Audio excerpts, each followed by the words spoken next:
Good evening, everybody. Here we are at the thin end of the wedge. We've got the lower bracket finals and then the grand finals in the spring 2020 It was going so well. Campus Clash series. I'm Big Hungry Phil in the loudest jacket I could find, live here at Insomnia, alongside Moxie, who appears to just be in her bedroom somewhere.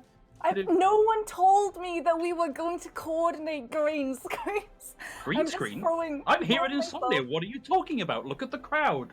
I've trained them all to sit perfectly still. Beautiful game of musical statues that you're going off of, but we are going to get to watch some Overwatch today, Phil. Doesn't matter if the venue isn't there, the game is still going to be very much on our screens, and my goodness, what a couple of matches we've got today. That's right, this is going to be the decider coming up first as to who is going to move forward into that grand final up against Busted are playing today up against Underwatch, our perennial high-scoring champions for the Campus Clash series. And in fact, both of the teams that we have in the lower bracket, the reason they are in the lower bracket is they were knocked out of the upper bracket by Underwatch. So this is a real shot at redemption right now for these two teams. Yeah, they've already got something to bond over, but Busted will be holding their heads just a little bit higher because they did manage to walk away with one map of Underwatch under their belts, whereas Portsmouth Paladins unfortunately took the 3-0. But we can have a little bit of a look over at Busted and what they say that they like to run, because there have been a couple of changes, some tweaks to Overwatch heroes in the past week, and we might get to see some of the things that everyone had written off as out of meta suddenly back at the forefront. Quite possibly, although if this is an indication as to what we're going to be seeing run here, Busted sort of lining themselves up to run a dive, I feel like it's unlikely that we'll see that. You can force that, particularly this heavier variant with a Doomfist, but it just seems like a really suboptimal way to run this. Of course, Lukey Boy and I Don't Want to Be You, both very good players in their own right, who I've got a lot of chance to spectate, so if anybody can force that, it's those two, but I think it's a big ask. Yeah, but I mean, if you are going to be seeing dive coming through, it's got to be the first map, surely. It's got to be on Control Point, because you have those open spaces, you have those high grounds that you really do have to try and take control of. And with the Genji buff coming in, you say yourself that Genji is just a nano blade bot, right? The only value that you find is when you pull that ultimate out and you actually manage to pick up kills. But now that he's a little bit faster, he is actually a little bit more durable, a little bit more deadly in the 1 versus 1. So he's not just building up towards that win condition. And that's the only reason why you have him on the team. But well, we can have a quick look at Portsmouth Paladins, the underdog, I would say, going into this next match. And, well, I really have my fingers crossed that they are going to go with their favorite team composition that they say that they like to play, because it's the Bastion strat, Phil. Everybody adores Bastion strats, except the people playing against them. Yeah. It may be all well and good at this sort of high level of coordinated play, but boy, that's a difficult thing to shift on ladder when nobody wants to work with you. I do like the idea that we're going to see Riz on the Ashe. I again think that's kind of unlikely. We've had this argument a couple of times, Moxie, very nearly coming to blows, of, if you had to pick between Ashe, McCree, and Widow, I don't think there's a good reason, except for hero bans, why you would pick Ashe over either of those two, although Sure4 this weekend in the Overwatch League did give us a little bit of success on the hero. I still think it's unlikely we're going to be seeing that come out. I mean, absolutely. If it's Ashe versus McCree, you would take the McCree any day. He's just doing so much damage, even without that ultimate, just normally on the field, shield breaking, managing to click the heads. But Ashe takes a whole lot of control away from the enemy team. Yes, Dynamite can be countered out pretty easily, but it takes so much resources, right? You either have to get that Zarya bubble going through, and that's going to allow your front line to go so much more aggressively because the line can't get bubbled anymore, or it pulls out that nade from the Ana, which again is just going to be the front line just seeing the green light and going straight into that fight. Really, the only reason why you don't take the Ashe over the Widowmaker is if you're going for that long one-on-one duel and you don't really have anything that's needing to counter a Pharah. I feel like we're maybe falling slightly into the trap here of almost like talking about what we're seeing whilst the players are still in spawn. We're talking about, oh, maybe they'll run this. They've currently got this on their highlight reel. We've got to be seeing a Mei somewhere in this lineup. One of these DPS players will be stuck on the Mei for the duration of this. Absolutely, especially if you're going off to Busan. But I mean, it's not mecha base, which means that the chance of seeing something that isn't Mei just rises just that, tiny little bit, but honestly, even not being on mecha base, you still have just so much opportunity with Mei on this point. You have that Blizzard just immediately shutting down the entirety of the control point, and the walls are an absolute nightmare for any team to either try to push into or to get out away from. The thing is, even in the more open areas, so downtown, for example, it's still very good at causing separation and just buying a huge amount of space for your team to get aggressive without the full level of pushback from the enemy that you might normally expect. So, still very viable to run it even on these more open spaces. Yeah, but it looks like Portsmouth Paladins, if they're actually sticking with what they've got, in fact, busted as well. No one currently on the Mei, so even footing all around. No one's going to have to worry about Blizzard. No one's going to have to worry about trying to connect that defense matrix on. In fact, Portsmouth Paladin should be having an absolute whale of a time on this dive as long as they're able to survive up against Solace, who's going to be... Oh, there we go. Riz slopping onto... I was looking at that too. Dive is going to have a whole lot of a harder time because it's very easy to play around the flashbang. It's a lot less easy to play around the primary fire that is the CC on a stick. It can work, but the dive has to be pixel perfect. We're going to see the early rotation coming out from Busted. They're going to take the low ground. Dive tanks and all the DPS up on the high ground there for Paladins. Gives them a lot of space control. They're going to be able to put damage in without receiving too much out again, but it will give over the early control potentially to Busted. No, look, that's going to be Solace getting the first kill. Sheep out of the fight now. Jam with the second takes the Lukey boy down, and this dive already crumbling under the much more solid and reliable shield setup that we've got for Busted. And they can stagger it. I don't want to be you who doesn't want to be alive. At the moment, Busted played that pretty much perfectly when it came to the dive coming on through because they played together, which meant that Portsmouth Paladins weren't able to go for any one person. That's how Dive likes to play. Pick on one person, then immediately move on to the next target, and it's meant that Nightmare has not been able to build up anywhere near as close as they want to that EMP, because Portsmouth Paladins, that's the one ultimate that they're going to be trying to open up a fight with.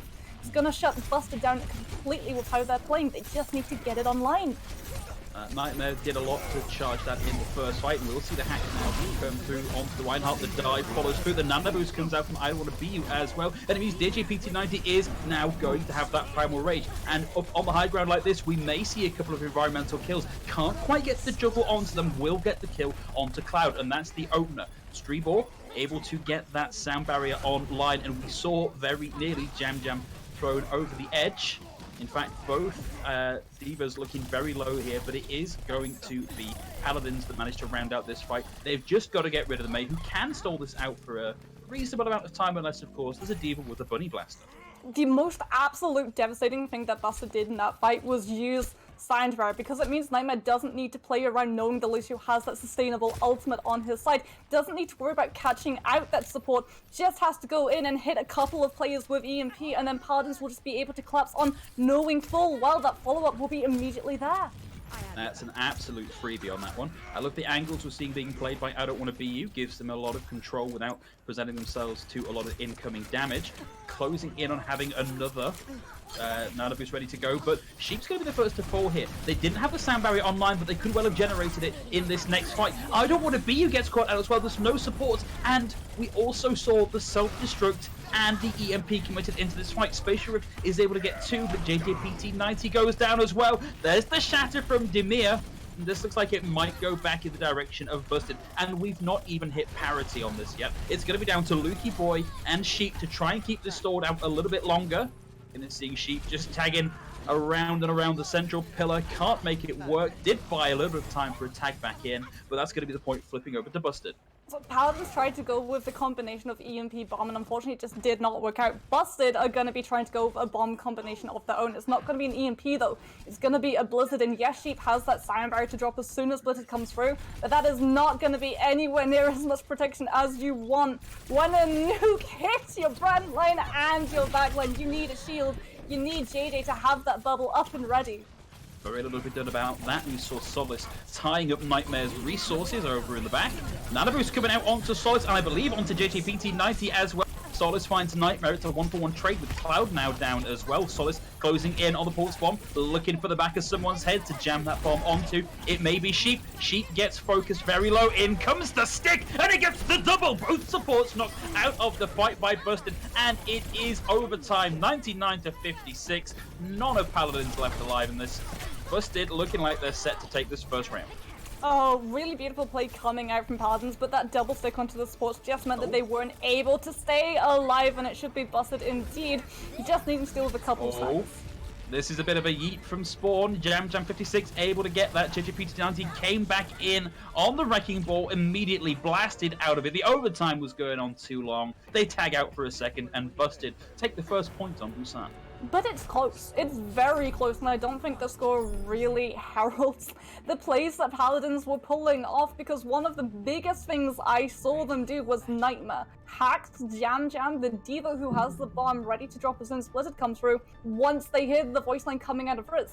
And that means that it's just a plain old Blizzard, and the rest of the Paladins split up. They don't need to worry about getting blown up, they just need to worry about getting out, and it allows them to try to stay alive. If that stick hadn't been able to catch out both of their supports, we would have been seeing Portsmouth Paladins easily able to walk away with that teamfight win.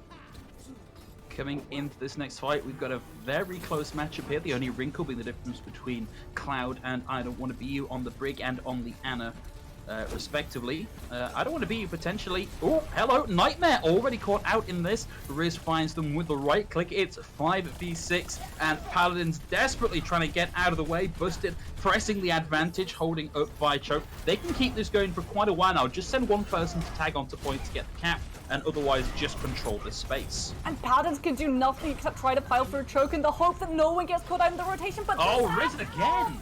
Riz finds the entry frag once again. This time, I Don't Want to Be You going down. And we saw Paladins just rushing their way back in. The second that came out, we saw them bounce right the way back. At least it's a good retreat from Paladins, but they need to be a little bit clever about how they approach this choke. It's a good retreat, but what they need to do is start helping their supports. I Don't Want to Be You is target numero uno for Busted at the moment, and if the Ana goes down, Paladins' push is as good as already over. Maywall comes out for Riz, and now out for Lukey Boy, so no space control available for either of these. Steve Busted just taking a gentle run back here. The Shatter comes out over the top of the Nano Boost. It's going to struggle to take the JTB90 out of this, but there's enough damage there for them just to clean up. One ult to win that fight over the top of the Nano Boost is huge value for Busted. Demir reads that perfectly. Everyone knows that a Reinhardt who gets nano does not want to hold his shield up, Phil. He's going to start swinging his hammer in. Demir sees that opportunity. Solid! Oh, Solid with the body! This is very, very aggressive from Busted, and Paladins scrabbling to find purchase on the point. They need to make something happen now because they're at 62-0. They've got at best 2 more goes at this fight. They need to stop pinning this Tracer down. They've got a McCree, they've got a Flashbang. You need to invest in resources to keep your backline There safe. we go, look at that Jam throwing the defense matrix around the wall, knew that was coming up the second that wall came out, and now that's going to make pretty much all of this progress impossible for Paladins to make up. As we round 81%, we're on the back of another team wipe here. They get one more very scrappy go with only one ultimate to work with. I mean, Busted, Portsmouth fans, it doesn't feel like they've been able to get an actual fight going in their favor once, Phil, and now they're going to have to be so up against it. They're going to be walking straight into a Blizzard with no Silent Fire, no defense matrix. Well, Spatial Rift tags in to keep that going a little bit longer, but it's going to be Riz. Hop in the Blizzard, hop in the heads, get in the Rhine. The Doomface comes in to try and get the tag going, but there are too many Busted players on the point. The team kill gong is going to sound, and Busted got to take that 1-0 lead in the first to 3 series. You've got to ask yourself why Paladins didn't try to swap a couple of more Tracer counters into the game. Doesn't matter, Riz is going to be the one who picks up that play of the game, probably with, yeah, there we go, Yeah, Blizzard in on the overtime. Paladins could do nothing. They didn't have the Silent Fire, they didn't have the Diva because they had swapped the Hammond to try to tag on, which meant that they were just unable to move, unable to do anything as Busted walk away with Busan. For me, one of the biggest missteps, well, let's not call it a misstep, one of the biggest capitalizations there was from Riz. 2 fights in a row, getting an entry frag just because somebody was caught slightly out of position, slightly too far away from the shield, and was just able to find the click onto the head and make it that bit easier to win the team fight. And Paladins really need to tighten up their pathing and tighten up their grouping. Otherwise, they're at a risk of just being 3-0'd here. I mean, they were so predictable. Time and time again, they went for that same route all the way up, and time again, Busted met them head on as soon as they walked out of choke. You could have tried to go for maybe a little bit of a feign play. You send one person to pop out on the end of one corridor, try to drag away at least a couple of Busted's team so the rest of your team can try to actually get onto that point. But no, everybody just clumped up together. And you said it yourself, every single time fights happened, Paladins were on the back foot because they lost someone early on, and all they could do was try to speed boost their way out with as little casualties as possible. It feels to me a little bit like Paladins are sort of almost struggling for an identity here. So we saw them try and run the dive on downtown, and that didn't work out. And we saw them try and run almost a mirror matchup to what Busted were running on Mecha Base, and just they didn't seem comfortable on either of those picks. And I don't want to prescribe that they try and run comfort picks here, because I think that leads them back into that dive that doesn't work against what Busted are running. But maybe just have a little more think about what the variations are within the meta to see if they can find something that suits them, because right now they're looking very rough. I mean, I would argue that what Paladins need to do is look at what Busted are throwing at them that's posing the biggest problems, and one of those is Solace on that Tracer. You had a McCree. That Tracer should not be finding the value that she was, should not be anywhere near your backline, but if the McCree isn't enough to keep Solace at bay, Sheep can swap off the Lucio and onto the Brigida to put at least a little bit more CC, a little bit more pressure, and try to keep your Ana up and alive, because when you're running Lucio Ana, if the Ana goes down, Lucio is not going to be enough to keep a team alive. All he's going to be able to do is try to speed boost everybody out of the fight. Well, as we move into our next map, which is going to be our Assault or 2CP map, in fact, lovely chilly Volsky for those of you that have had enough of the recent heatwave. Time to see whether or not Paladins can learn from what happened on Mecha Base on Busan, and maybe bring something slightly more cohesive to market. Looks as if Busted are bringing something slightly more quirky. Looks as if actually they're reading this as Portsmouth Paladins going to be trying to put a Pharah into play, because Solace is going to be on the Ashe, and that does pose the problem. You need something to give the Ashe a little bit of an extra. That's why Straber is on the Mercy, going to be trying to pocket, get the damage boost through. But Paladins can try to take advantage of this opportunity. A Mercy does not have as much healing as an Ana or a Moira, nor does she have an impactful ultimate like a Lucia with that Silence Barrier. So if you can try to pin down the fact that Busted will be behind you when it comes to sustainability, then you might be able to start swinging things in your favor. And of course, Paladins have this inbuilt win condition. They're running the Fusion Dive, or at least a variation of it. So they're going to be looking for the Nano Boost into the Dragon Blade and the EMP as well. There isn't any, outside of the Immortality field, really anything that can be done to counter that. Nightmare will get Dimir, so this is already working out, even without those combos. Online, Solace desperately trying to get something done, but the kills are stacking up incredibly quickly here for the Paladins. Busted were just not ready for the aggression that dive brought in. Oh, and they can't do anything, Phil. They're cooped up in the side room. Paladins aren't going to let them contest. No, that's unfortunate. Solace will come out of that most of the way to a Bob, and there isn't really anything from Paladins that can hard counter that, short of a hack and a shield bash, but it doesn't take it off the line for that long. So Busted might have an advantage here with that extra 7th man on the field. Well, not really, because I don't want to be you who's going to be sitting on that Ana, and every Ana main will tell you Bob is one of the easiest targets to put out of commission with a simple sleep dart on a simple cooldown. It's just going to be Portsmouth Paladins waiting until Lucky Boy hits that blade. It's going to be so hard for this Genji to build up that last little bit of percentage. He does not want to go in, because going in alone is going to be a death sentence. But Paladin's team don't want to go in either, because they know without that blade, their win condition is not on the table. If they push, it's a death sentence in itself. Well, Paladins maybe just want that one lost fight so they can get these ultimates on board. You can see Lucky Boy desperately looking for these fire strikes to reflect them back in and get that bit of ult charge, because at the minute he doesn't have the angle to get the damage he needs to get the blade. They've got the EMP on the board, and Lucky Boy getting tantalizingly close to having this blade ready to go. And at the same time, Sheep almost there with the rally. They are about to set themselves up in a brilliant way for this fight, but Busted doing a really good job of hiding away from Lucky Boy and just denying him those final few ticks of percentage. Will finally get it in. The EMP comes out. Here comes the sword. Out comes the boost. One for that. Will find the main in the back with a dash reset. The Blizzard comes out as a defense. Actually only just running out of that nano boost now. JJPT19 with the Primal Rage keeps themselves up through this. The D-Mech comes through onto Jam Jam. Hack onto Streetball, but now we're going to see this defensive stall start to come out. It's going to be hard for Dimir to make this work because between the sleep, the hack, and the stun, it's real hard to keep a Wrecking Ball alive through that. One tick just about to be capped here. They're very keen to leave the point to secure the fight win. Less concerned about getting those ticks, but this is all going to be down to the stall and how long this fight goes on for. Buzzard have nothing to work towards at the moment. It's just delaying the inevitable. They don't have an ult that's going to shut down the point like that Diva Bomb. Self-destruct stops the ingress for a little while. Doesn't stop it completely, but we have got 2 ticks captured. Lucky Boy closing in on another blade. Not going to need it. That is a blisteringly fast capture time. 4 minutes in the time bank. Paladins was so patient with that EMP. You talked about how Busted were positioning and everyone was hiding away.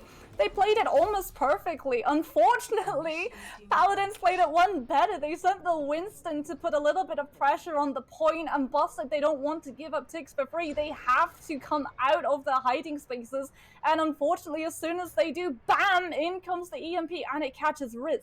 At that point, the EMP didn't need to catch the Lucio, it needed to catch the Mei out because Riz was in possession of Blizzard Phil. And if there's one thing that can immediately shut down a Nano Blade, it's being completely frozen and iced up.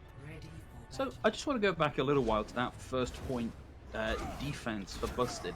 What do you think the biggest misstep there was? Because without the mobility from the Lucio and with the slightly off-kilter pick from the Ashe, I do wonder if they were just setting themselves up for a failure right out of the gate. It was a complete misread, honestly, on the side of Busted. They thought that they were going to be going up against Safara. That's why they had the damage-boosted Ashe, but damage-boosted Ashe, if she gets dove on, is not going to last a single second. She's got that coach gun, yes, but you use it to try to mobilize yourself. You want to get up that high ground, you try to push people away as they come at you, but Diva's just going to boost straight back up, straight back into your face, and you're the defending team. Your spawn point is so much further away, you don't have the luxury that the attackers are granted of getting to quickly swap, so you are locked in with the exact options that Portsmouth Paladin are now displaying, but they're not holding at the choke. Lucky Boy on this May has completely given up all priority of it, so Busted can make their way through. Yeah, this is really interesting, and now Lucky Boy is going to take that continual spam from Jam Jam on the high ground. Solace with the wraparound has the rest of Paladins tied up in the corner here. The D-Mech's going to come through, and Solace very quickly approaching, having a pulse bomb. And with Paladins all tied up in that space, well, do you know what, Lucky Boy? Fine, just cut me off mid-sentence. I don't mind that at all. Solace goes down. Lucky Boy with a right click takes him out. Riz trying to make something work, but between the stun and the freeze, it is a bad day to be a Doomfist. And all this time the fight is going on, there is no sneaky backcap progress being gained on the point. This is just a long, drawn-out loss of a team fight. Busted are too gung-ho at the moment. They need to try to put pressure on the point, not be in a small cramped-up room against DC. Streetball will get one. The pulse bomb comes out. Shep going to get focused very heavily by the Winston of Dimir, but JJPT with the charge takes Dimir out of the fight. Cloud gets the kill with the whip shot. D-Max a special rift, and now suddenly what looked like a lost team fight for Busted materializes into a smashing win. I mean, the difference happened as soon as Busted tried to put a little bit of pressure on that point, because Paladins, they had them all cramped up in that side room. And look at the heroes that Busted are currently displaying. They've got a Tracer, they've got a Doomfist. These are heroes who flourish when they're able to freely move in and out of spaces, not when they're in tiny cramped up rooms up against a Mei and a McCree. And now Busted have a chance to try to get the snowball going on through. They've got a Transcendence to see themselves through Luki's Blizzard, which is going to be coming up straight, but just has to be patient enough to hold on to it, though. He cannot be pressured to put that one in early, otherwise it will be absolute disaster days for Busted. Well, Lucky Boy now has that online ready to go. In fact, there is a full 4 ultimate. But wow, JJ5090 just gets focused down. Streetball slept, can't bring in the Transcendence until right at the last second. But Jam Jam 56, in fact, the tank line here from Busted completely come alive and help secure this point for Busted. This is going to be a comparable time bank, if not a slightly better time bank for Busted. We are going the distance here on Volskaya today. I mean, Busted had no patience. They just popped that trigger as soon as they possibly could. Paladins, they're trying to stagger in, but they've got nothing to work towards at the moment, Phil. This is just delaying the inevitable at this point. I mean, this has been really excellent placement of these Discord orbs coming out from Strebor, able to just rack up kill after kill, featuring in the kill feed almost exclusively every time it comes up with that little assist window. I don't want to beat you goes down to Strebor. No assist for Strebor this time, just the primary kill feed credit. And a 6-second advantage on time bank. Frankly, 6 seconds, that don't mean anything in a game like this. No, and both of these teams really like go with point A so quickly. For Busted, it was a complete misread of the composition that they would be running. And for Paladins, it was a complete lack of presence at choke.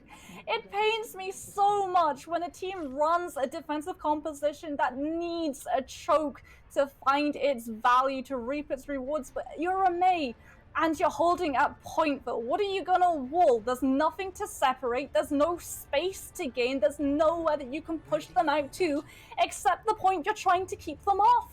Well, I think maybe it was a read that there would be something slightly more brawly, because I see a lot of these more brawly compositions play up into the large health pack room. And if you know that you're going to be coming into that, you can use the wall to get some separation. But I agree, it's unusual just to give up all of that space without a fight. At the very least, you would have some sort of point presence, and then just slowly kite away from the choke as the cooldowns are used by your opponent to get in, and then you can push right the way back once you've got the space and the cooldowns.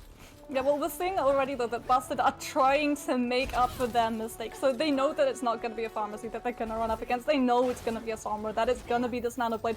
Once again, that's why Cloud is on this Brigida. You're going to have so much CC in the backline, so much survivability up and online, because Straber's on the Lucio. Who is the Genji going to dive on? None of these targets for the side of Busted are easy to pin down. A lot of damage coming out there from Solace onto the Lukey boy as they were coming in for the ref round. And now Solace is in the back line, just being an annoying little natter, not with a heck of a bite. Solace takes Sheep out of it. We will get the D-Mech as well. A little bit of credit there over to Jam Jam. And if you're Paladins, you've got to back this out because you are missing too many pieces to put this puzzle back together.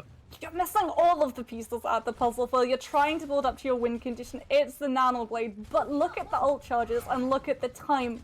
I don't want to be you as needing 60%. Lukey Boy is just going to swap straight over to the main. They acknowledge that they don't have enough time to try to set that one up and make it work, which means hero swaps all over the board, which means ultimate charge resets all over the board. The only thing they're going to keep is Nightmare on the Sombra, who is currently in the back line and trying to at least draw a little bit of attention away from Busted to allow the team to get through that choke.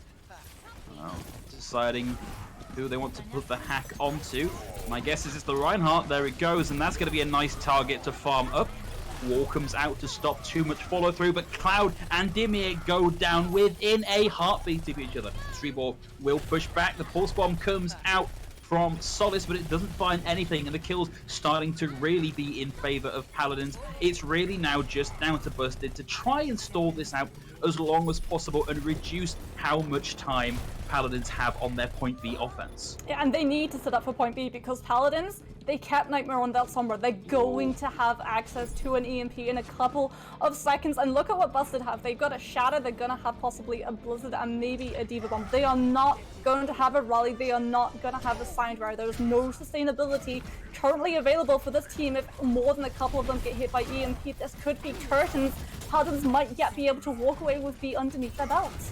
Always difficult, though, to follow up on an EMP if you don't have some sort of big damaging combo to go with it, and we're a long way from anything like that on the field for Paladins. It's going to be down to primary fire. That's going to get 2 in the EMP. Crucially, it does get Dimir, but Dimir has been able to back their way out of it, and Riz gets the Blizzard in place, and then with the self-destruct in over the top from Jam Jam 56, it suddenly gets a lot harder to roll this out, but Lukey Boy, with the second Blizzard of the fight, may have just secured enough point presence for the team. Sound Barrier comes out to help survive through some of the damage from that pulse bomb. Solace takes out the supercharger. We haven't got any point presence gain yet for Busted, but for Paladins, but Busted are starting to get the kills they need just to end this here. It's a big old shadow coming out from the spatial rift, but there's just Nobody there to keep that going, and that's going to be a point B lockout on Volskaya.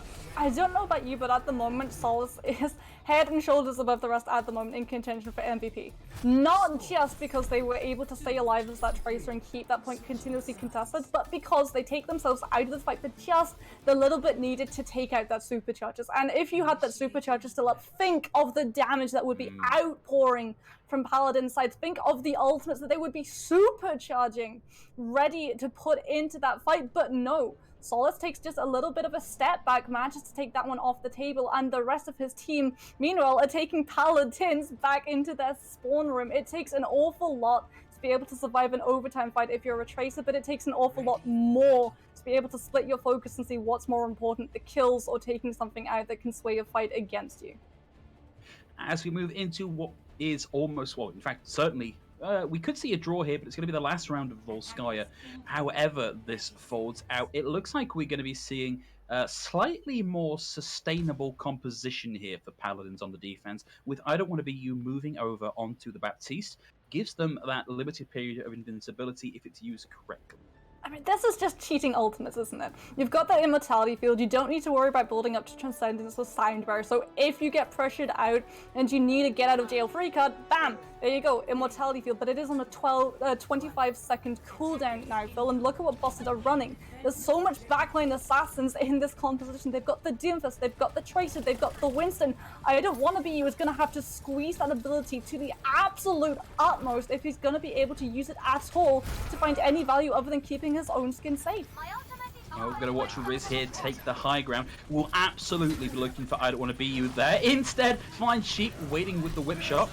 Charges up the punch. Will get the Reinhardt. Doesn't get the kill, but a lot of damage coming in. And the DMAC is already there for the Paladins. Round the corner, blast them out, but keeps them inside the realm of that immortality field. Gets the, almost gets the kill there onto Nightmare. Nightmare able to TP their way back out of it. There's the pilot form of the Diva. Riz goes in for the kill. Gets stunned, but recovers well enough to get back in. The drop down once more with the right click. And that is it. The fight is still going on, but the point is done. 1 minute, 44 seconds left to go for Busted, and Busted looking in a real good position to take this. Paladins weren't able to tag in, and Busted are already establishing themselves on the point. Luki does have the Deadeye, though. That should be able to buy Paladins a little bit of time to try to keep Busted away. It makes him a big target, though, and Riz is closing in on having that Meteor Strike, which is a great counter for that. I Don't Want to Be You goes down, and it's all starting to fall apart for Paladins. The Hynum comes out from Luki Void, but it doesn't find anything except the waiting fusion drivers of Jam Jam 56, and that is going to be it. Paladins unlikely to get the store here, just that one tick to come out, and Busted take Volskaya. I think we got to see again Paladins just misplay their defense on A just a little bit. They went into that small room, they tried to buy as much time as they possibly could. It worked out from that first round, but unfortunately Busted, they know what they're up against that time around, and well, Paladins just can't draw their focus away from their death. They can't establish any presence on that point of contest. Oh, what a whip shot. What a whip shot there from Cloud. Completely gets rid of the Diva. Fantastic value. Oh, manages as well to take that off tank out, and when you take that off tank out, so much peel for that backline is just denied entirely, and a team that's able to see a Diva gone is just instantly gonna zero in on the poor supports left defenseless behind Phil, and that fight is not gonna be lasting long anytime afterwards. No, not at all, but that puts us at match point here.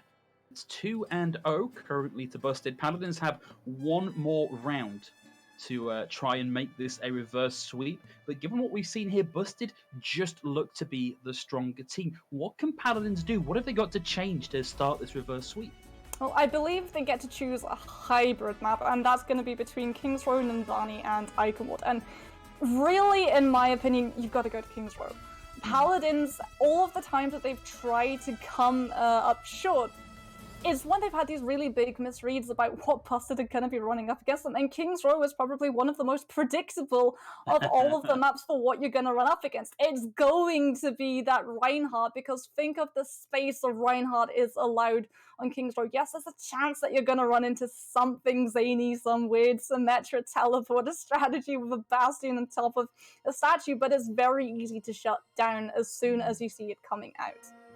Yeah, I think there is a lot to be gained from running that sort of, let's call it a shock and awe tactic of the Bastion on top of the head of the statue. But any team worth their salt, and given where we are in the tournament, these teams are now worth a considerable amount of salt.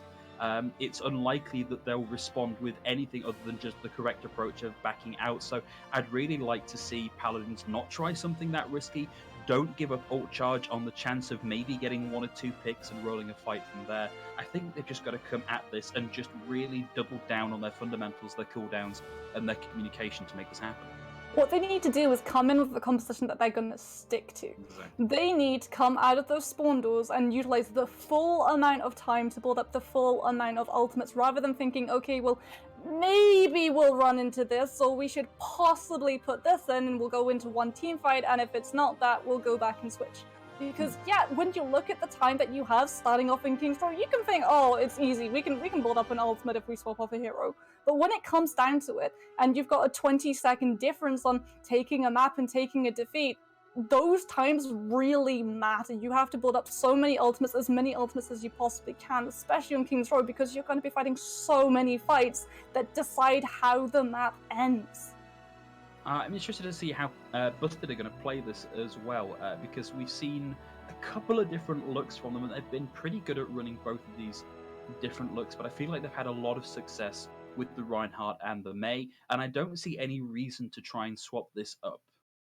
I hope that we get to see them run this backline assassin once more, because it really is paying dividends off them. They fight these fights on 2 fronts at the moment. You've got the front line who's going in and worrying that Reinhardt, worrying that D.Va, but at the same time, you've got this other fight going on in the sidelines where the backline of Portsmouth Paladins is entirely occupied by a Doomfist and a Tracer, just 24/7 harassing them, taking away all of the attention, diverting all of the resources that should be going into that front line, all of that healing that should be getting pumped out into just trying to keep themselves alive. And unfortunately, Paladins, they're just not able to deal with either of those fronts. We are going to see teams swapping side as we move over into King's Row. Paladins now playing in the blue, having the defense here. This was their choice of map, but Busted get to pick whether they attack or defend, and they've mandated the swap here. One of the things that we have seen run, particularly in Open Division this weekend, is the Orisa Sigma, both on the offense and the defense here. But I think that's really more a side effect of what has been banned this week. So this is more likely to be, a much more pick-focused composition from both sides, particularly with Nightmare and Solace both running their hands over it. I mean, Busted, their focus is going to be spatial denial. Look at that. Jam Jam is going to be there with the Sigma Shield, just putting it into Portsmouth Paladins, trying to separate that support lineup with the tanks, because if you put it behind a Reinhardt, the Ana suddenly has to move herself entirely, and that can make her vulnerable in the rotation. That's right. Well, Solace looking for targets, the backline being very well defended by the frontline tanks at the minute. Oh, jumps right into the path of the fire strike. Luckily, only needs to be lucky once with one of these headshots. Take one of these supports offline for Paladins, and things get an awful lot easier. Or you can just take out the tip of the spear. Nightmare down already. It is 5v6 territory for Busted, and they're going to be caught out in the rout. Dimir now ensconced on the point. Nice big hold, drags them back in, breaks the Reinhardt shield, and just continually pouring out the damage here. Lucky Boy forced to drop the Mei wall to allow them to aggress back in and start to get a bit more of a recontest coming in, but Solace takes Sheep out of the fight, and this is going to be a done fight. 2 ticks gained already. Paladins already down a member. It's going to be down to something big happening here with the nano boost onto the Reinhardt, but he takes so much damage, gets frozen, gets stunned, can't capitalize on it. It runs out, and in the meantime, Busted reposition around onto the high ground. They control every angle on this point right now, and Paladins can attempt to stagger this out as long as they like. It's unlikely to work out though. But Paladins just gave up their best chance at keeping that pillage slowed down. They gave up the nano boost, Phil, and that means that they're not going to have anything really to hold up to when Busted come into this next push. They've got so much on their plate. Paladins need this next team fight when they need to try to get control of that choke. But again, they've just thrown choke away, handed it to Busted on an absolute silver shining platter. And of course, with the amount of space they've taken here, it may see them actually get even as far as this second chicane. And that's going to be where it is a little bit harder for them to defend, to push through the defense. But so far, Busted have had an answer to everything that Paladins have thrown at them. We're going to see Busted have to take a little bit of a defensive retreat here to rejoin the cart. They will use the amplification matrix. Didn't quite see where that landed. Didn't buy them the space you would normally expect it to give, but Paladins have backed away for now. Busted rounding that chicane. Nice big hold, drags two together. The follow-up is great from Solace. Sends in the Storm Bow to get the kill onto Sheep. Jam Jam is going to have the Gravitic Flux here as well. They're all nice and grouped up for him. They back out of the way of that. We will see the sleep come through on the Jam Jam, so that does not complete. But the kills have been fantastic so far, and a beautiful May wall out from Riz protects Jam Jam from the follow-up charge from the Reinhardt. That's going to be another nano boost thrown onto the Reinhardt. That's just too little, too late. It means they're not going to have it for this next fight, and this next push is already guaranteed. We're going to see them roll into point C, more or less uncontested. And then might, there we go. Nightmare staggered out. Paladin's gonna be waiting around once again, and that's absolutely disastrous for this team because C is very firmly defenders territory, but Buff is out now. Screw that, it's our land! Now they're already on the high ground, they're already on the low ground, and Paladins are at the moment sandwiched between ultimate, death, and TPS. Solace has so much control of the space at the minute, closing in on that Dragon Strike as well, and now with the barrier there to help protect him, more or less uncontestable on the high ground. And now we've got the amplification matrix out as well. Immortality Field thrown down to try and help Busted survive through that. That's going to be the Blizzard thrown in, but with the Spatial Rift down and the Dragon out now from Solace as well, it's unlikely that it's going to materialize into a fight win. They only lost Jam Jam in that fight. Paladins valiantly trying to scrabble their way back to the point, but they can't find the kills quick enough. Dimir gets JJPT90 before he can secure the kill onto Jam Jam there as well, and they still have control of the payload. And now with the supercharger on the field as well, this is even harder for Paladins to get a recontest. We're going to see something close to a 3-minute 30-second time bank here, unless we get a sizable recontest. Nightmare does have the Dragon. He's just going to send it straight through, try to get Busted away from the payload, but it doesn't pick up kills. They sidestep it, and Riz is able to get JJPT90. Dimir into the safety of the Immortality Field. And now Paladins finally starting to push back with help from the Coalescence. A Spatial Rift is able to get two. He gets Jam Jam. Nightmare goes down on the back end of it, but look how little distance the payload has to travel, especially when you consider that we're coming into a Gravitic Flux and a Blizzard in the next fight.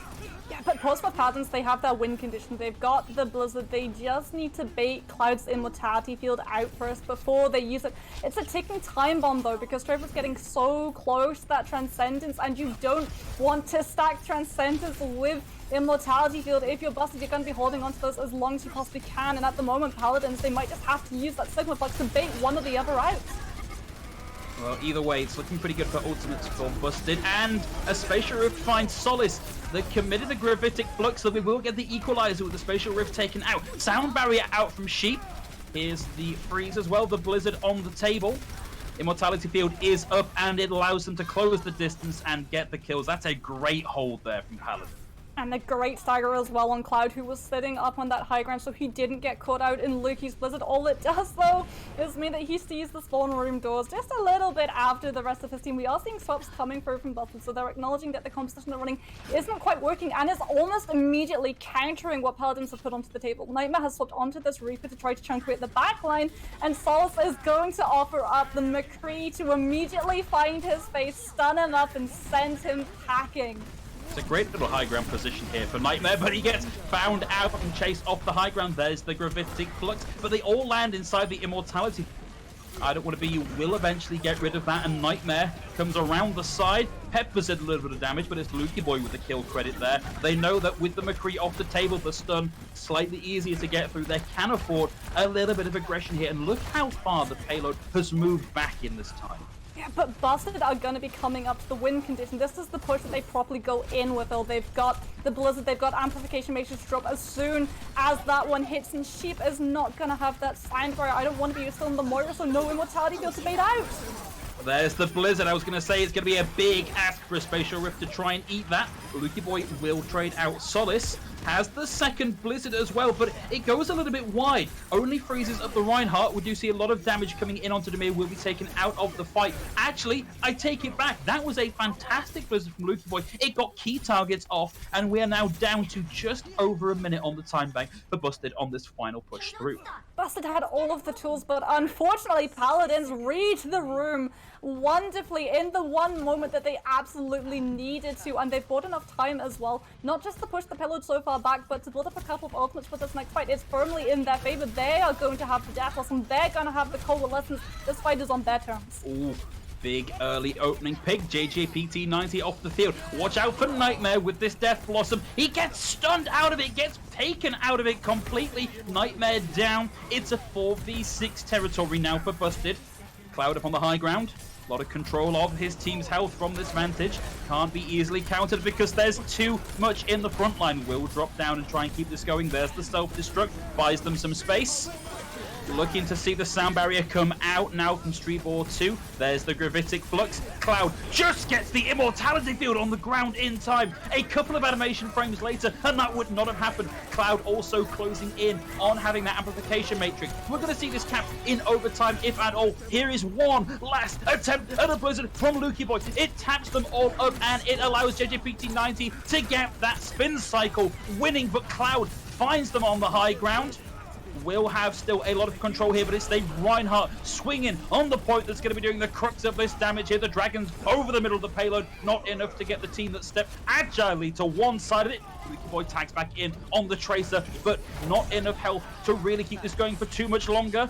We see the Wrecking Ball displaced off the cart momentarily, but doing a fantastic job of stalling this out. Will eventually get round down. The Shatter misses Nightmare. They're able to Wraith form through it. Buys time for I Don't Want to Be You to get on there. This is a monstrous stall, but as the overtime wit gets quicker and quicker, it becomes harder and harder for them to keep it going. The map will complete for Busted.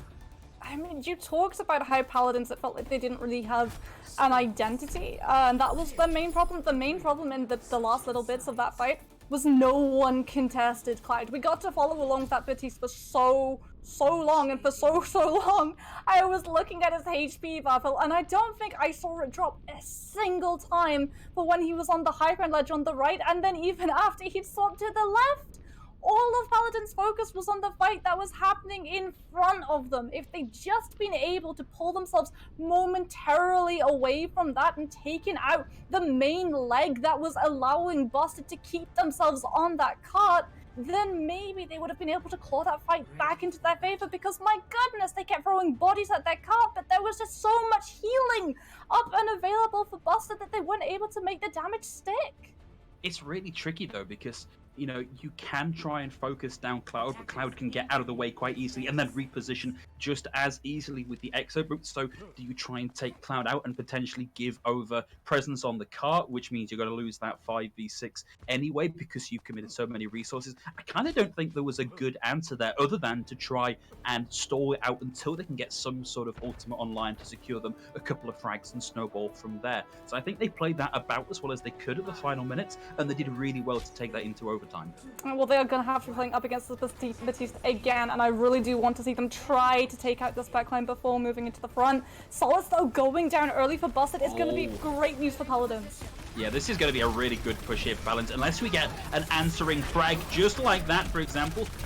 People gets JJPT90, and it's Nightmare on the Reaper once more, looking for tanks, not finding anything except a whole world of shielding getting between him and his targets. Freeze is going to come through onto Spatial Rift and Dimir. This is looking like Paladins might be able to claw this back into a win. No point presence gained just yet, but Jam 56 is going to go down. It's down to Solace and Riz to try and keep this going. I Don't Want to Be You already has that online, finds one kill with it. Lukey Boy going mano a mano on the left-hand side of the point, but again, can't find the kill. Ducking and diving all around the point, looking for targets. Will just about have the Blizzard ready to go, but Busted are still piling on to this point. Here's the Blizzard, is the first one out from Riz. Lukey Boy will survive this, has the chance to push back with the Blizzard of their own, but there are too many members of Paladins down. Lukey Boy is going to be really wanting that back. Even with these final few exit frags from I Don't Want to Be You, I think it's unlikely that we see this materialize into a win. We saw two Blizzards. There's a difference between the teams. One of them is running Batiste, doesn't need to worry about that sound barrier not being online, has the Mortality Field, and the other one, you see exactly what happens when you try to put it like that, Phil. Sheep does not have that sound barrier, and unfortunately Paladins just aren't able to stand up, and Straber was doing so much damage in that first fight, already got a Transcendence up and online, so Busted, they've got a get out of jail free card for when Paladins try to regress in. Well, and aggressing in they are. or at the very least, seeing them wrap around onto the far side of the point. Cloud now on the hunt for them. We're seeing them take this high ground wrap around that you sometimes see when there's an entrenched team waiting around the side of Hotel. Cloud able to put in a lot of pressure. The damage from the Baptiste not to be sneezed at. And this looks like the full rotation here from Paladins. They want to take up effectively the defensive positioning as the offense. They go against it though, and we see oh no, nice interrupt. Ron Rock will come through and take Jam Jam out of the ultimate. The freeze completes there as well. This has the potential to be a much more impactful Gravitic Flux coming out, but no kills on the back of it. I don't want to get Straybot out of the fight, but Jam Jam pushes back, taking Nightmare, and now it's Solace on the high ground, able to find headshot after headshot after headshot, and really round this team fight out once again for Busted. The target focus coming from Busted. The ability that they have to separate the fight, see the win conditions available for Paladins and take them out. Nightmare was the one that needed to go, was coming up to that Death Blossom, could have swung things in the favor against them, and Nightmare is the one who goes on out. Solace is going to have to do the exact same thing though, because that Death Blossom is now up and available, and Busted don't have anything besides the Immortality Field that can save them if it gets pulled off properly. I feel like it's so easy to counter the Reaper mid-ult, especially. You could just do that, for example. You could just headshot them before the ultimate even has a chance to be used. And now, this is a terrible position for Paladins, because they are effectively trapped up here waiting for their DPS to come back. Their DPS, who is going to be such a vulnerable target. They're just going to try and stop him even getting back into the fight. This is such a vicious play here from Busted. Solace goes up onto the high ground, pops the Sonic Arrow looking for a target, will get Nightmare. That's 2 fights in a row without Nightmare there. Lukey Boy will get Dimir, but the Blizzard on top of the Blizzard, looking like this is going to start to round out for Busted, particularly as Riz gets the Blizzard kill onto I Don't Want to Be You. And it's desperation stations now. Blizzard, Death Blossom will finally come out. They look like there was nobody really there to be taken out of that. Might have done just enough body damage to round this fight out in the final few seconds. That's going to be it. They do manage to get it done, but right into over. I mean, Death Blossom didn't pick up the kills, yes, but it picked Busted up into retreating. They had to give up so much space that Paladins were actually able to get like the point going into their favor, but it took them so long, my goodness, Phil, and now they're going to have to win every single team fight out so dominantly if they want a shot at trying to get to see with time under their belt. I don't want he does have that coalescence. That's why we can see Paladins going so aggressively. They have sustainability to call in on if Buster try to push up against them, but you do have to respect coalescence is not going to hold up, is not going to keep a team alive if everybody else is behind an amplification matrix. That's right, Amplification Matrix usually used just to buy space in situations like this, and I quite like it as an answer to Coalescence, but they're going to go through that a little bit earlier. Jam Jam 56 throws in the Gravitic Flux. Looks like they only got one in that, couldn't turn that into a kill. Here is the answering Gravitic Flux coming out from a Spatial Rift. Again, no kills, Immortality Field, ensuring that nothing really happened except a whole bunch of body damage. But during all this time, the payload has started to creep its way forward, but a beautiful Blizzard out from Riz is going to secure the kills and stop the payload in its tracks. And this is another very difficult hold to break on this final corner. I mean, Paladins are suffering a little bit of a domino effect because they took so long to pick A up. They weren't able to bait out the Immortality Field from Cloud when that Sigma Flux comes on through, which means that it's there to just cushion all of Busted's fall. And now Paladins are going to be working with 1 minute up against them. They've got a Blizzard, but now they really do have to try to keep the Immortality Field. Like, keep your eye on their hands, although they don't know, Phil. It's going to be... Oh, no, they know! They have the key information, but it hasn't stopped Solace firing in that Dragon Strike. They're all lined up like Skittles, and the biggest one of the Skittles falls. JJPT90 goes down. Lukey Boy able to get the wraparound and take Solace out of the equation as well, but DPS for main tank is a trade I will take most days, and Jam Jam still has control of the high ground, so they may have got something quite conclusive out of that one ultimate as we round the 30-second marker. They've got Blizzard, they need to use it, but they're gonna have to use it with an Immortality Field and a Transcendence up and online for their opponents. There's going to be Paladins on their final approach through this cloud, will throw in the Amplification Matrix, and Jam Jam 56 uses it to great effect to take a Spatial Rift down and out. And the rest of the team have wrapped around, they've come around the other side of the choke, and they've used the Supercharger to completely crack this fight open. Busted in a fantastic defensive position here. Paladins without a hope of tagging back in. That's going to be Busted taking the 3-0 and moving on into the grand finals. Paladins, they were just so up against it. I pointed it out, they had so little time on their side, they just rushed and frenzied to put ultimates in, and unfortunately in this meta you need to wait for the opportunity to actually find value with them, but it's going to be Tamir picking up play of the game with the Supercharger down, keeping the team just having so much damage on their side. Supercharger really is an absolute crazy ultimate fill where it's similar to Amplification Matrix. Once it gets plonked down, everyone just tries to scatter away as fast as their legs can carry. Yeah, it's a lot of time used in a similar way, just to sort of, almost like rolling into a defensive spiky ball. Say, hey, by the way, guys, you don't want to get too close because we've got spikes, and those spikes are the form of a 50% damage boost, and it just buys a huge amount of space. It resets your ult economy. It seems weird to me there was a time where we sort of looked at Supercharger as a kind of a meh ultimate, and it's come into such prominence in recent months and years of playing Overwatch. Really surprising turnaround. Yeah, but I mean, we got to see perhaps not a quite surprising result. We were talking about this a little bit earlier, that Paladins were going to be the underdogs, given that Busted had gone up against Underwatch and walked away with one map, whereas Paladins got the 3-0. I think to say it was a 3-0 is a little bit unfair to Paladins. They had some real unfortunate happenstances coming. Nightmare getting picked not just once but twice when Death Blossom was up and available was just the nail in the coffin for that team after King's Row. Yeah, it was a really good heads-up play from Busted as well. They knew for certain that Nightmare had that ultimate ready to go, and they knew that the rest of Paladins were waiting for that to come together to try and force that through. And they just went, no, we're just gonna stop you in your tracks. Much easier to stop you coming back from spawn than to win the 5v6 over there, frankly. And it's unfortunate that is going to be all that we see from Paladins. An incredibly hard-fought run through this tournament bracket. Hopefully they'll go away with their heads held high of having got into the third position in the tournament.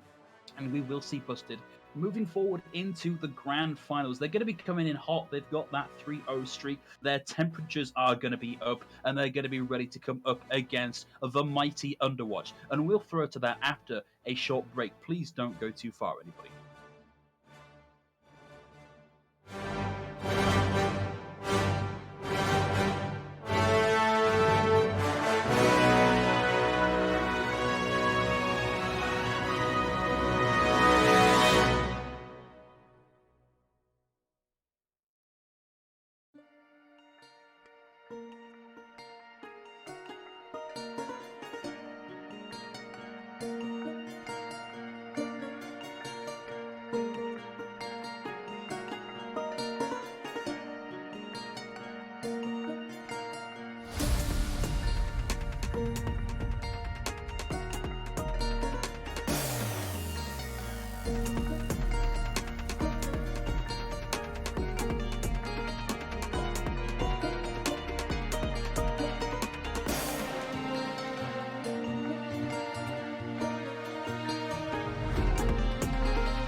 Here we go, everybody. This is it. Grand finals of the Spring 2020 split of Campus Clash, brought to you by The Newell. I remain Big Hungry Phil. With me, still helping me bring you the action, is Moxie. Moxie, we just saw Busted take a very convincing 3-0 over their opponents, Paladins. How do we think they're going to stack up to the mighty Underwatch?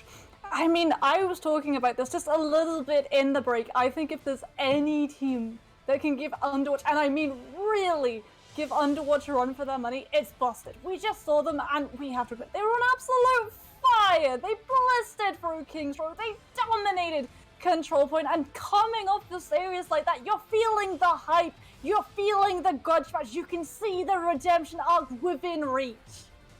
But the problem is, we have already seen Underwatch knock Busted out of the competition once, and I don't think Underwatch will have gotten any worse in the preceding weeks, in the following weeks even. The question is, have Busted done enough of the legwork to really get that step change, to be in a position to take on Underwatch? And I genuinely think it's a big ask. If you look at some of the players that we have for Underwatch, it's very apparent this is a very high quality team. We see these players all over the UK in various tournaments and in even as far as Open Division.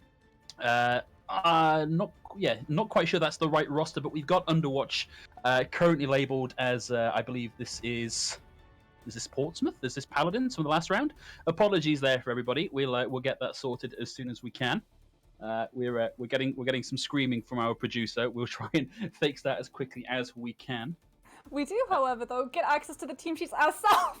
There we go. It's being edited in real time. Let's just do the traditional way. We have Wallaby, Yodaku, Jimbo, Fabrications, Maya, and Pink. And I think running through some of those names, yeah, you are going to be hearing a whole lot of familiar faces, familiar sounding pronunciations, because, I mean, we talk about it a lot. Wallaby, Fabrications, Jimbo, Yodaku, all of these guys are really high tier. You know that they're gonna come up every single day top of their game. So I had the opportunity recently to watch not quite this team, but very nearly this team play just last week. In fact, a couple of substitutions in, but the core of it there, and particularly Jimbo on the wrecking ball, is a real force to be reckoned with. I watched a few teams really struggle to put paid to that wrecking ball, and it's a hero that he, much like Ball Overwatch, has a really good understanding of, and really just grokks all of the kit and can be an unstoppable force on the field. And he's also got Wallaby alongside him running in that heavy dive. Wallaby, very good hit scan, very good tracer play. I think it's a real tough ask for Busted to come toe to toe with this lineup. Especially because you think about how Busted tried to play that last series, right? They like to split their forces, they like to go for the backline and the front line. Are they going to be able to do that if there's constantly a wrecking ball running from the left, rolling in from the right, just harassing all of their members? It's so hard to be a backline assassin if you're constantly having to turn tail and peel to keep your own backline alive. I think at this point, once you've already been knocked out by Underwatch once and you've got all the VODs, all the VT to watch back, you've got the resources there to know what you are running into. And if you've not done the homework, if you haven't done the research, if you don't know what you're going to be running into and are coming up with counters, then frankly, you are setting yourself up for failure. So it really comes back down to not necessarily what Busted have in the tank, but what their roadmap looks like, because they're going to have to go toe-to-toe. They're going to have to run a counter ball just so they've got that mobile front line to go toe-to-toe with them with. And what Busted as well are going to have to do is keep that backline safe, and I think that's really why we got to see Straber and Cloud's positioning shine on King's Row. Both the Zenyatta and the Batiste were pretty much unreachable in all of the maps that they played, and because they were able to survive, the rest of the team was able to survive along with them. They are going to have to do that once more, only this time it's going to be so much harder because it's not necessarily just a Doomfist looking for you, it's a Wrecking Ball, and Wrecking Balls are a whole lot harder to deter. One of the things I think it's worth bringing up is that in that previous round for Busted, we saw Riz principally on the Mei here. And we know that Wallaby, as much as he may dislike playing the Mei, does play that role for Underwatch and is a formidable Mei player himself.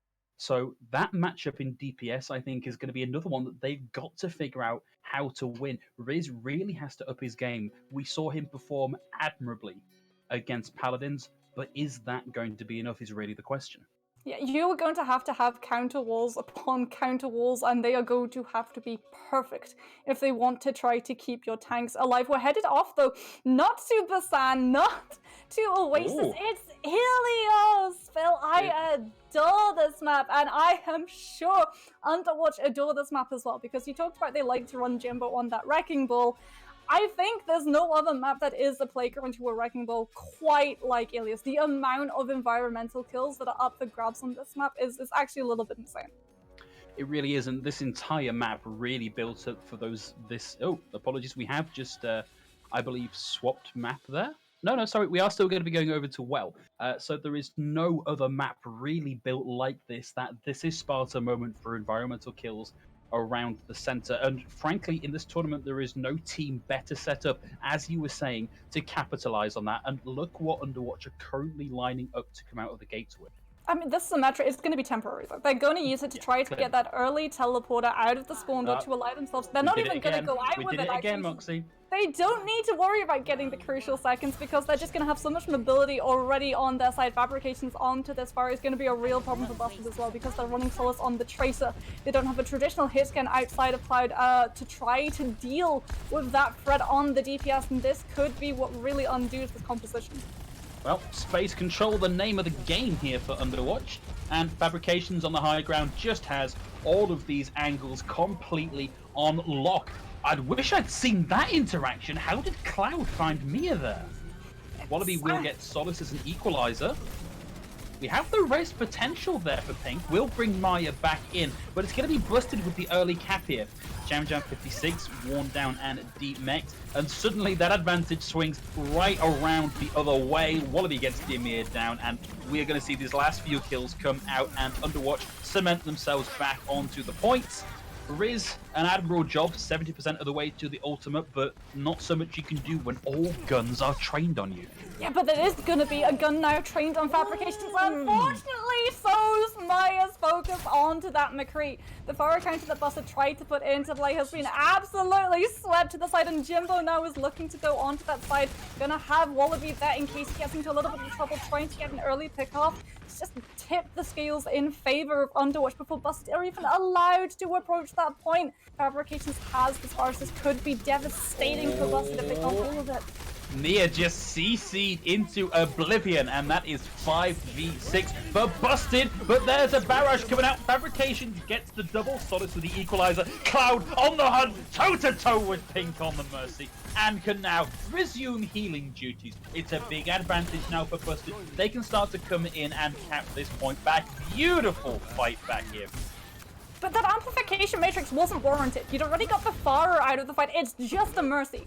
And an amplification matrix is an ultimate that you need to try to beat back Underwatch with, because they're going to be coming into this with a whole host of ultimates, whereas Busted are going to be trying to buy time by putting a Blizzard down on point. Wallaby is actually swapped onto the Hansel, so going to be trying to break Demir's shield to allow Fabrications an even bigger rain on that Farer with so many rockets just straight into the faces of Busted. You can hear the Swedish in the background. That means Yoruku has the rally online, and he's going to use that to put the rest of Underwatch in. It's raining mines. Jimbo from the high ground dumps them down. Hasn't found any kills yet, but does a really nice job of locking Busted in place. Dimir decides doesn't need any space, can get all the work done from this little patch of ground behind the shield. Will eventually rotate out of that as Pink gets the rest through into Wallaby. And now it's going to be the whole hog into the waiting mech of Jimbo on the wrecking ball. Still incredibly tradey this fight. Not really an opportunity for Underwatch to cap this back just yet. And Busted now in a position to win this out as they still have control of the point. Mia gets the better of Jam as Solace trades out for Wallaby, still on board with Cloud, doing their best to keep the team alive, rotating through position, sends out the Immortality field, but it's not enough to stop Mia. Mia gets Riz out of the fight. Streetball will use the rally there as well. And now we're going to see the whole hog coming out from Mia. Seems like that's not really found the effect they might have liked. Buys a bit of space, finds Solace, gets the melee combo at the end to take them out of the fight. But they need to do something to actually flip this over in their favor, which might be the start of what Fabrications has done with the barrage. Maya gets the hook onto Jam here as well. We may see this flip come through at 99 to 50. Wallaby, locking the legs, runs over Streebor on the brig, and the flip comes through. The patience coming out from Underwatch with Fabrications holding onto that barrage and holding on all the while as Underwatch move in, take all of the attention away from that fire, and Fabrications is free to get barrage on the back of Dimir. You do have a Deadeye available for Solace, but it's so hard for a McCree to try to set it up if they're not already in control of the point. You've got to move into a position where it's still going to find value, but not going to take you out of the fight early. And look at what Underwatch are running. There's so much natural cover for them to hide behind. Wallaby's doing a real good job of here, just being incredibly annoying and spamming in damage, closing in on having that tactical visor already. Has to use the biotic field. Didn't quite get the connect into the pit there onto Jam, but did enough anyway. Oh, the Blizzard got interrupted by the pile driver there, stunning them out of it. And as we hit 97 to 99, we're going to see Wallaby push in with a tactical visor. Doesn't even get the chance to pop it. 100 to 99 as Underwatch take 0.1 on Ilios. but it's so close. And I don't think really Underwatch were expecting it to be as close as it was. I think we actually talked about how Busted were able to take one map away from them, and it turned out to be Control Point, so this is by far Underwatch's weakest map. I don't think you can really see it being their weakest map at the moment. They've really knuckled down. They know what Busted are struggling with, but it's nice to see that Busted themselves, they're not being stubborn. They're not falling into the trap that we sometimes see players do of try to ignore a pharmacy and hope that the problem goes away on its own. But heading into Ruins, oh, Phil, what better way for an Overwatch finals to kick off than having a Widow off on Ruins? But I wouldn't want to be Solace in this position because Fabrications has a disgusting Widowmaker. Really difficult to go toe-to-toe with. Solace now on the low ground has the idea that Fabrication... Oh, well, do you know what? This is me going to be eating my words. Solace will get the opening pick. Fabrications gets rezzed back in by Pink. And now has to divert attention to try and deal with Jimbo, who is desperately trying to grapple up onto the high ground. Pops his active shields and pops right back out again. Solace still finding a bit of value here, but is getting troubled off. There's going to be one more power driver in from Jimbo, and he's just, by being a distraction, robbing so much value. Two players turn to deal with him. Maya gets the D-Make onto Jam Jam, and the answering D-Make from Jam Jam. And Jimbo does not want to leave Solace alone. Solace now out of the picture. Fabrications takes down the Immortality field, and Maya comes back into the fight, ready to get back into the medic and keep the fight going.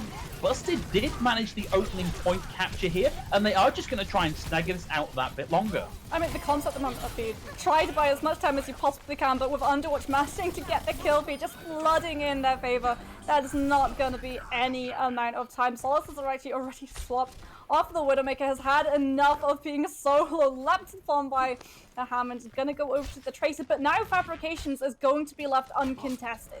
Busted are gonna have to be so careful about how they approach this point, because every single move they make is at risk of taking a head off. That Widowmaker is gonna be deadly. Well, the option here is to try and dive the Widowmaker, but you've got to do that just right, otherwise she can grapple out, and with the Mercy Pocket it becomes a lot harder to do. Wallaby with the Storm Arrow will get Solace out of the fight. Cloud falls very low, and it is only the Immortality field between him and Death, eventually coming back into full health. Fabrications with a nice little angle here through the pillars, waiting for the heads to enter their reticle, doesn't find anything. Still on the hunt. Beautiful positioning here from Busted, but they are definitely being penned up here. They haven't really got the opportunity to come out. Yeah, they will come out now, though, put right into a minefield. Oh no, and the self-destruct goes wide, meaning those mines did not get cleared off the point, so Riz will just wander into one of them, take that 150 damage, and take themselves out of the fight. It's now 59-60 to 27, and Busted looking like they've got a couple of ults in this next fight that might turn it around. I mean, they've got this Blizzard, but to me it's so strange that they're keeping hold of it, because yes, Blizzard can be a fight-winning ultimate, but not when it's going into the composition Underwatch are currently running. They're so split apart that hardly anyone is going to be caught out in the freeze. Hardly anyone is going to be able to actually just get off that point.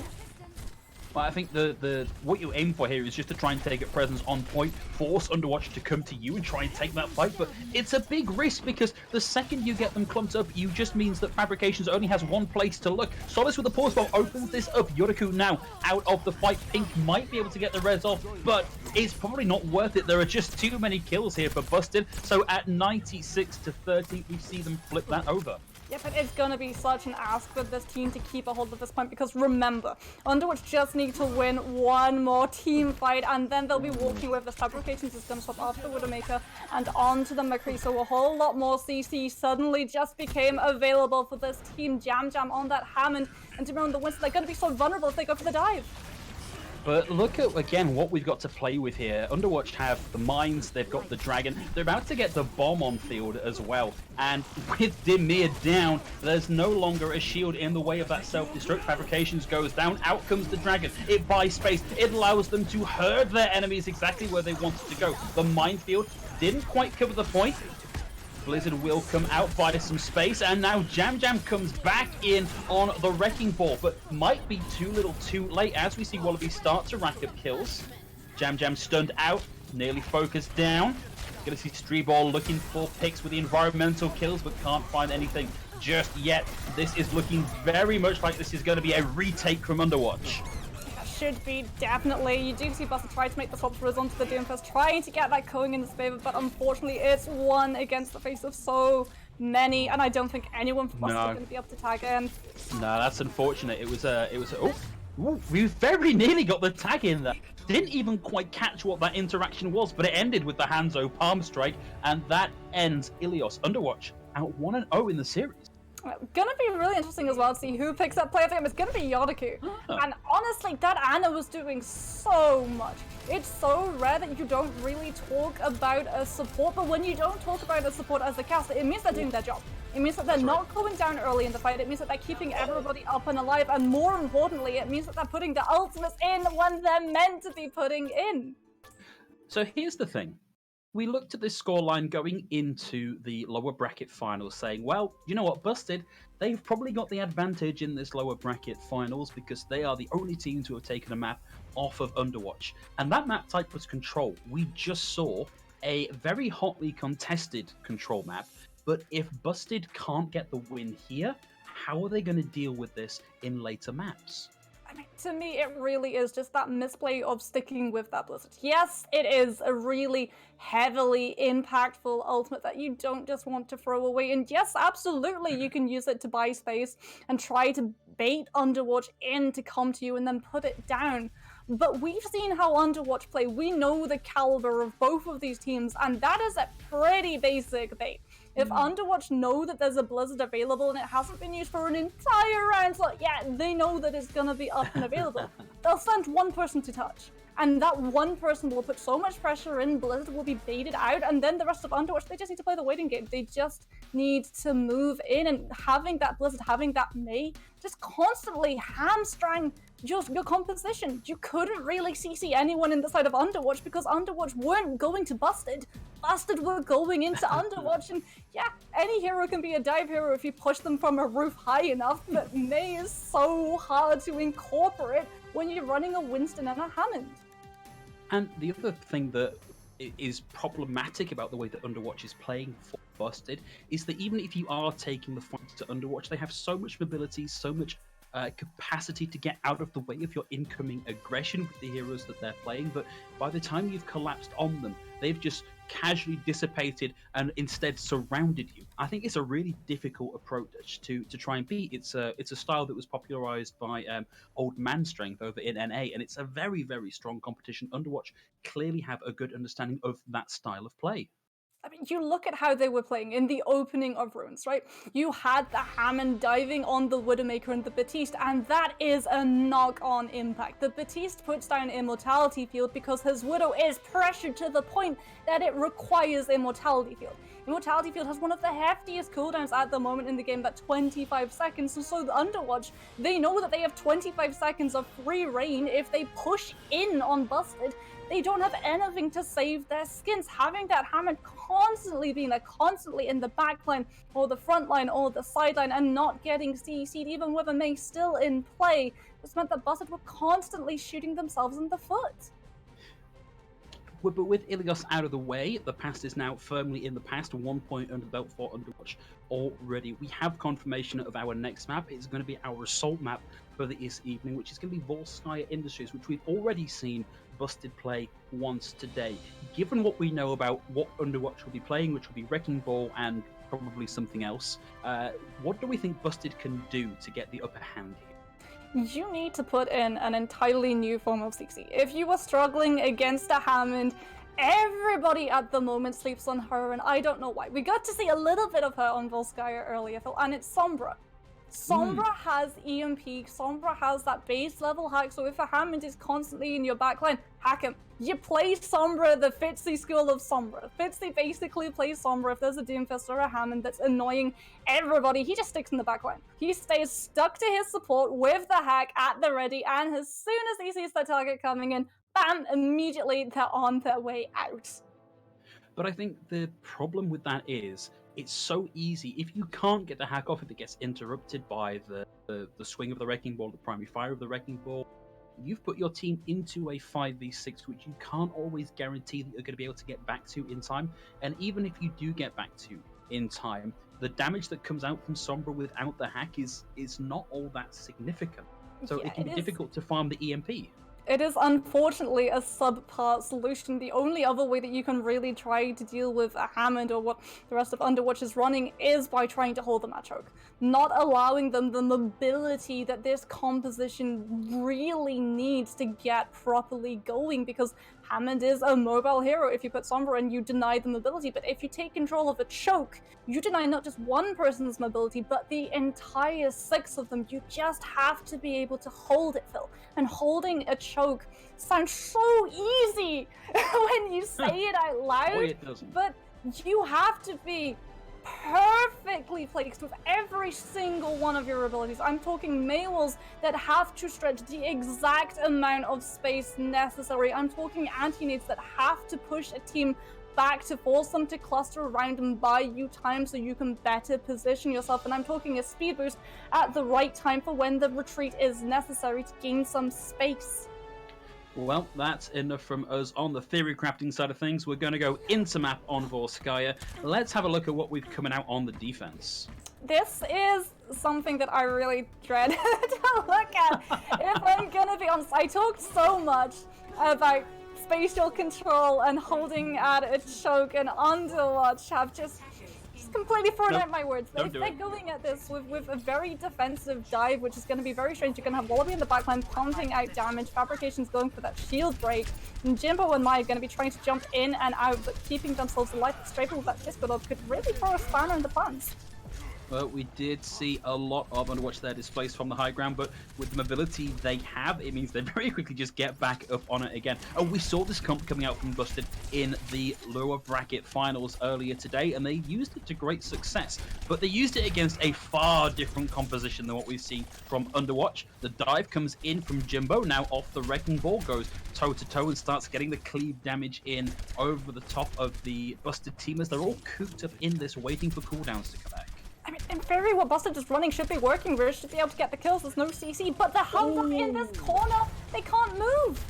Now, this is really unfortunate because they will get the displacement kill onto Maya, but this is all just slowing down one team fight that's unlikely to go much further than this without the Zenyatta there to really keep this going. Solis in the back doing a valiant job here of trying to take down the support, will get the stick, but unfortunately the Immortality field went down that little bit too late, but Solis catches Jimbo as they make their way through the air, and suddenly Busted, throwing from one player down, look like they're in a position to turn this round and cap point 8 in a really healthy cap time. As soon as Busted were able to escape that side room, they just had all of the picks that they needed to just turn into kills. And weren't running that CC, so as soon as that Doomfist breaks loose and that Tracer goes on a rampage, the backline is dead. Underwatch, though, do have a chance to try to stop the snowball coming through. They're going to have a nano tac riser, and it's going to be up to Jam Jam to try to eat as much as it possibly can with Defense Matrix, because Straber does not want to put Transcendence into something that is just a nano tac riser. You need to keep it for the Dragon. You need to keep it for when Underwatch properly trying to contest it. Well, in comes the self-destruct, landing neatly on point, and we lose Wallaby right early on in the fight. Pink will commit the nano boost, but this may be a difficult fight to come back from. It lands onto Mia, who will have the self-destruct ready to go, and that's enough damage coming out there, especially with the added help from Jimbo, to maybe win this team fight out right here, even having lost a couple of members on the way in. I love what Underwatch do when Busted try to pressure them. Underwatch have this play where they force Busted completely out of position. They cramp them up in these side spaces because they know Busted, the composition they have, needs that mobility, needs that fluidity, and if they push them into the side room, they are just gonna be cannon fodder, and it's bought them enough time to actually try to just hold Busted. Now you do see Wallaby actually swap off the soldier onto the Tracer, so going for backline assassination themselves. Out on that Brigida, though, is going to be a problem for that Tracer. You want to try and take Straber out of the fight. That's Zenyatta with the Transcendence holds the key for Busted's next attack, but it's going to be so hard to get to him. He's being bounced by pretty much his entire team. Busted, though, coming in on a number of key, particularly they've got the Transcendence here, will allow them to survive a lot. Or they pop it nice and early, just ferrying the team uncontested into point.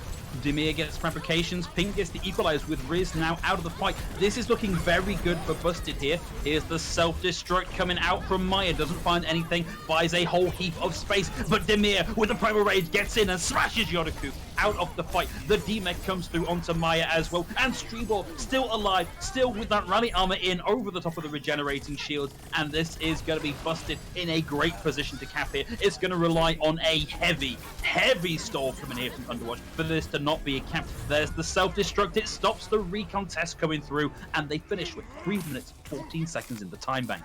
I mean, that Transcendence from Striver is pretty much everything you want. So often teams find the real difficulty in Busket. It's not trying to hold point, it's getting onto point when a defense has been set up. And if you pop Transcendence, it's just so much healing. It's so hard to actually get any kills going in a defender's favor. And as soon as Busted have set themselves up on point, it's so hard to kick them off. It played it pretty much perfectly. What they need to do now, though, is play point A perfectly. They need to buy as much time as they possibly can to try to distance themselves from the time bank if Underwatch is able to walk away with the full 2 points of Volskaya. I can't wait to see what we get coming out from Busted on. That was a significantly better attack than I think we saw really from them on the control round. And I feel like maybe playing around with some positions, with some of these different ideas of how to run this against what Underwatch are running is exactly what we need to see from the here to take this series the distance. Well, apparently Busted looked at what Underwatch ran on their defense and said, okay, we've seen you do it, but we think we can run it better, because it's pretty much the same thing. You're gonna have that defensive dive with a soldier in the back, just completely untouchable. Striver on this, and Yada though is gonna be really the vulnerable element to this defense, so Quiet is gonna have to be that constantly. This is different Brigida now. You don't always play in the front line. You can't go aggro and just swing away because you think you're invincible. No, you've got to keep your backline safe, and that's why Striver is right beside Riz and the Brigida, so when Underwatch come calling, this Nyada should be able to keep himself in the fight. You know, this point A plays a little bit like the Numbani point A defense. It's a big amphitheater. You can take all of this high ground and just force them to come up to you where you've got that defensive advantage, and that's exactly what Busted are doing here. It's going to be to Underwatch to try and break this. Wallaby comes around the back, just debating which way to go to get the target. Suspects there may be supports here to be one clip. Antinade comes in over the top as well, but it's going to be Pink that goes down first. Wallaby will get traded out, Strayboard down. They've also lost Jam Jam here to Yodoku. Riz comes in with a reposition, but Jimbo lands on him heavily, throws in the Tesla cannon, gets the kill, and we thought that was a great attack round coming out from Busted. Underwatch might be in a position to do even better here. And they should be able to pick that up, but Solid says no, this isn't over just yet. It's going to get fabrications out of the way.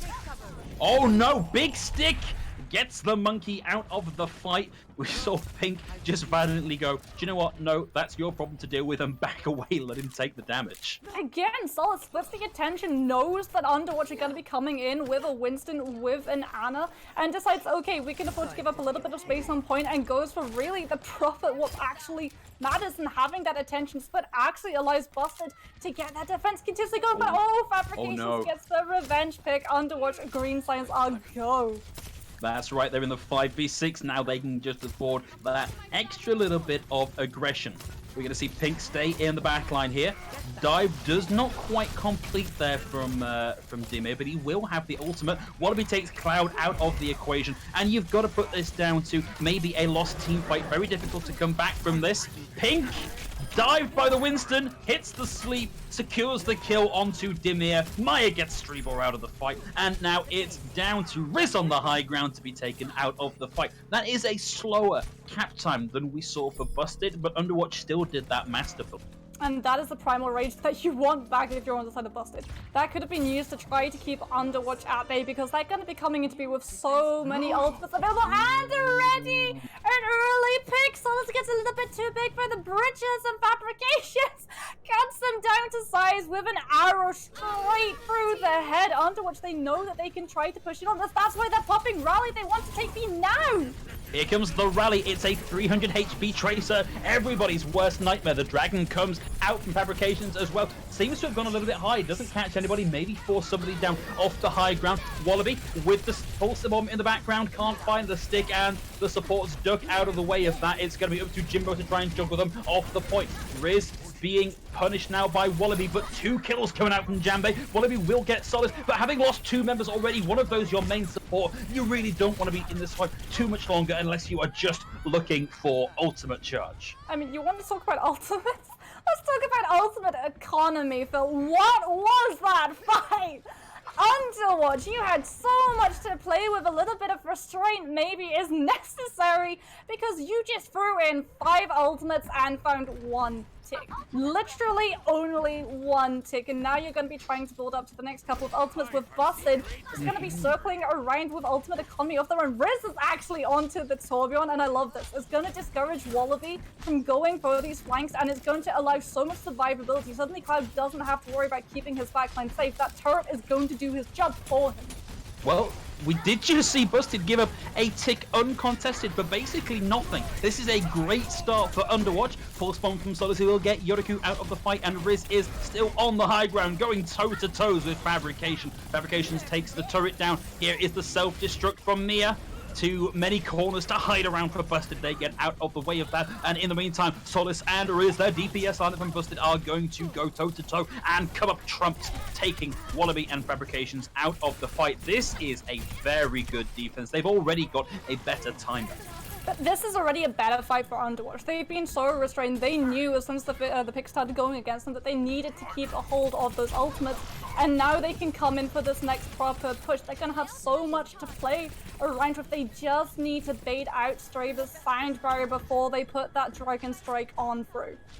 I always wonder if you want to use the Dragon Strike to get rid of the sound barrier here, put it in the right position, force that out. Well, it's going to be a nano-boosted nano-boosted Tracer to try and start things out. Out comes the Pulse Bomb, and it will get Yoriku. He couldn't shield bash out of the way, and the rest of Underwatch get out. They know that they can't win that without Yoriku, and it's really unfortunate because Yoriku did have the rally up and going. And Straber knows that he needs to keep a hold of the sound barrier. He has been keeping a hold of that one. It is under lock and key at the moment, Phil. That Lucio is not wanting to put his ultimate in for anything besides that Dragon Strike. And absolutely, at this point, if you're Underwatch, you need to bait out sound barrier if you want to have the next proper crack at this. You put in Dragon Strike to try to bait it out. You know, I see a world here where this is as far as Underwatch take this map, because they're going to be coming into the rally in this one. Well, no, they're not, because Jimbo lands with an almighty thud onto Cloud and takes that rally off the field. The Molten Core comes out, and it will trap Jimbo a little bit. Jimbo gets Dimir out of the fight, and now with the Primal Rage on the table, kills start to come out in a big way. But there is a world here where this stall goes on for an absolute eternity, and we see a minuscule time bank coming out here for Underwatch. One punch to the face onto the DMX Jam. 56 takes them out. Jimbo bounces back, finds the whip shot. They still only managed 1 tick here. Solace and Cloud start to punch back. Wallaby pressured out, can't afford any more aggression, and now we're at under a minute here. This is looking very difficult for Underwatch. That's the problem with Volskaya Point B. The respawns are just so much closer for the defending side, and Underwatch had nothing really to start clamping down those kills. Wallaby's going to go onto McCree, so a little bit more damage getting pumped out, a little bit more shield break pressure on Dimir and Solace as well. But we're sticking with this Torbjorn. You're going to be fighting essentially 7 versus 6, and that's not even with a Reds on your side. Mia does have this bomb which can just be launched in to allow Underwatch passage onto point, but then you're without your best damage dealer. Oh, that's a heck of a pickup. Streetball goes down early, caught napping. Down goes the turret. They lose Cloud as well. Underwatch in a position here where they might be able to bring it back as Jimbo takes Riz out of the equation. Fabrications has the Dragon, gets chased out of his hidey hole by the Winston, and in the final seconds of the fight, we might see this get capped deep into overtime for Underwatch. Dragon Strike going through, plus Diva Bomb. Busted aren't going to get onto that point anytime soon, and really what opened things up for Underwatch was a little bit of sloppy positioning coming out from Straber. That Lucio being picked out of the fight so early was absolutely what allowed Underwatch to just go straight for the point, straight for the throat of Busted. But still, this is a really difficult position for Underwatch to be in, and I feel like I've said the phrase difficult position for Underwatch to be in quite a lot in this last round, because they have to defend 1 single tick on point A for 3 minutes 14 seconds just to secure a draw here. And it's a big time bank. We saw Busted crack that open in way less time the previous round. Absolutely, they are going to have so much to play around with. They really can't afford to just sort of dartboard almost Just pick a composition, chuck it at the wall, see if it finds any sort of value. I'm not advocating the cheese strats, Phil, but I'm definitely not going to say no to them. But what we're getting is very much not a cheese strat here. We're just going to hope to try and keep Wallaby alive long enough to generate blizzards and win team fights. But with how hard Busted are looking to be hitting with this comp, I think that's a real big hill to climb. Okay, so Underwatch are going to have a Mei. This means that they should, in theory, be able to keep Busted away before they even hit the front door with that choke if they wall off. But look at how Busted are playing it. They don't have a Reinhardt. They've got a Winston. Winston doesn't care about a Mei wall. He jump packs over it. In fact, that's 2 or 3 characters for Busted that can just ignore that separation completely. Nice fire strike out from Jimbo. Now a quarter of the way to having that ultimate. Solace in the high ground, pressured out by the enemy Diva. They've got to be careful how they play this. They can't afford to spend too much time off the point for Underwatch, and Solace can just dart around and look for targets. Sees there maybe supports, or maybe even a tasty-looking Mei on the high ground, gets a couple of bullets into Wallaby's head, can't find the kill, and just playing Ring Around the Roses here. Riz with the follow-up onto the body damage done from Solace, suddenly looking nigh on impossible for Busted. They've definitely got to tag back in and keep this going, because we are almost halfway to this being capped. Jimbo trying to cleave through enemies and keep this going, but Solace is just able to do too much to keep this going. That's gonna be it. We go to 1-1 after 2 rounds. Busted. Look at how they played that. They sent Solace around the back, and the rest of the team met him in that side room. They'd hemmed Underwatch up, and it was just isolation central. But Clyde will be picking up play of the game as beginning. It really does feel at the moment like play of the game is just tipped so much in favor of the support lineup. But it's always nice to see, you know, supports deserve some love. It's not the flashiest of plays, but it is a wonderful whip shot that sends Wallaby. Soji can apparently sprint, but he can't quite swim. No, it surprises me that they're recruiting so many people in Overwatch that just have no capacity for swimming. You would think that would be like, hey, you know, sometimes our operations take place near water. Why don't we get someone who can swim on the team? I mean, what surprises me even more is that Torbjorn now has a swimming costume scheme.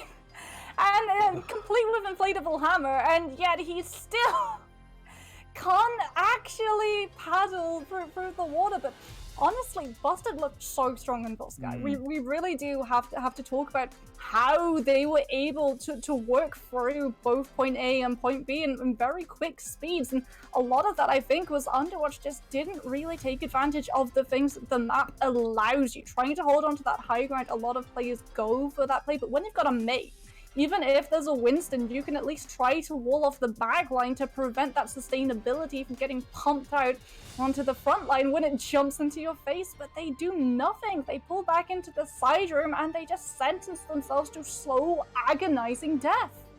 So I wonder how much of this is down to a good read by Busted and a good understanding of what Underwatch want to do, because I think Volskaya is maybe one of the hardest maps to run a Wrecking Ball on, both on the offense and defense. There aren't many good grapple points. The high ground is kind of difficult to get to without some of those good grapple points, and so they've effectively shunted Jimbo off his signature hero onto either the Reinhardt or the Winston. And that's not to say that Jimbo wasn't doing work on either of those heroes, but having that key piece of the puzzle not available for Underwatch, I think is a big part of why Busted took that win.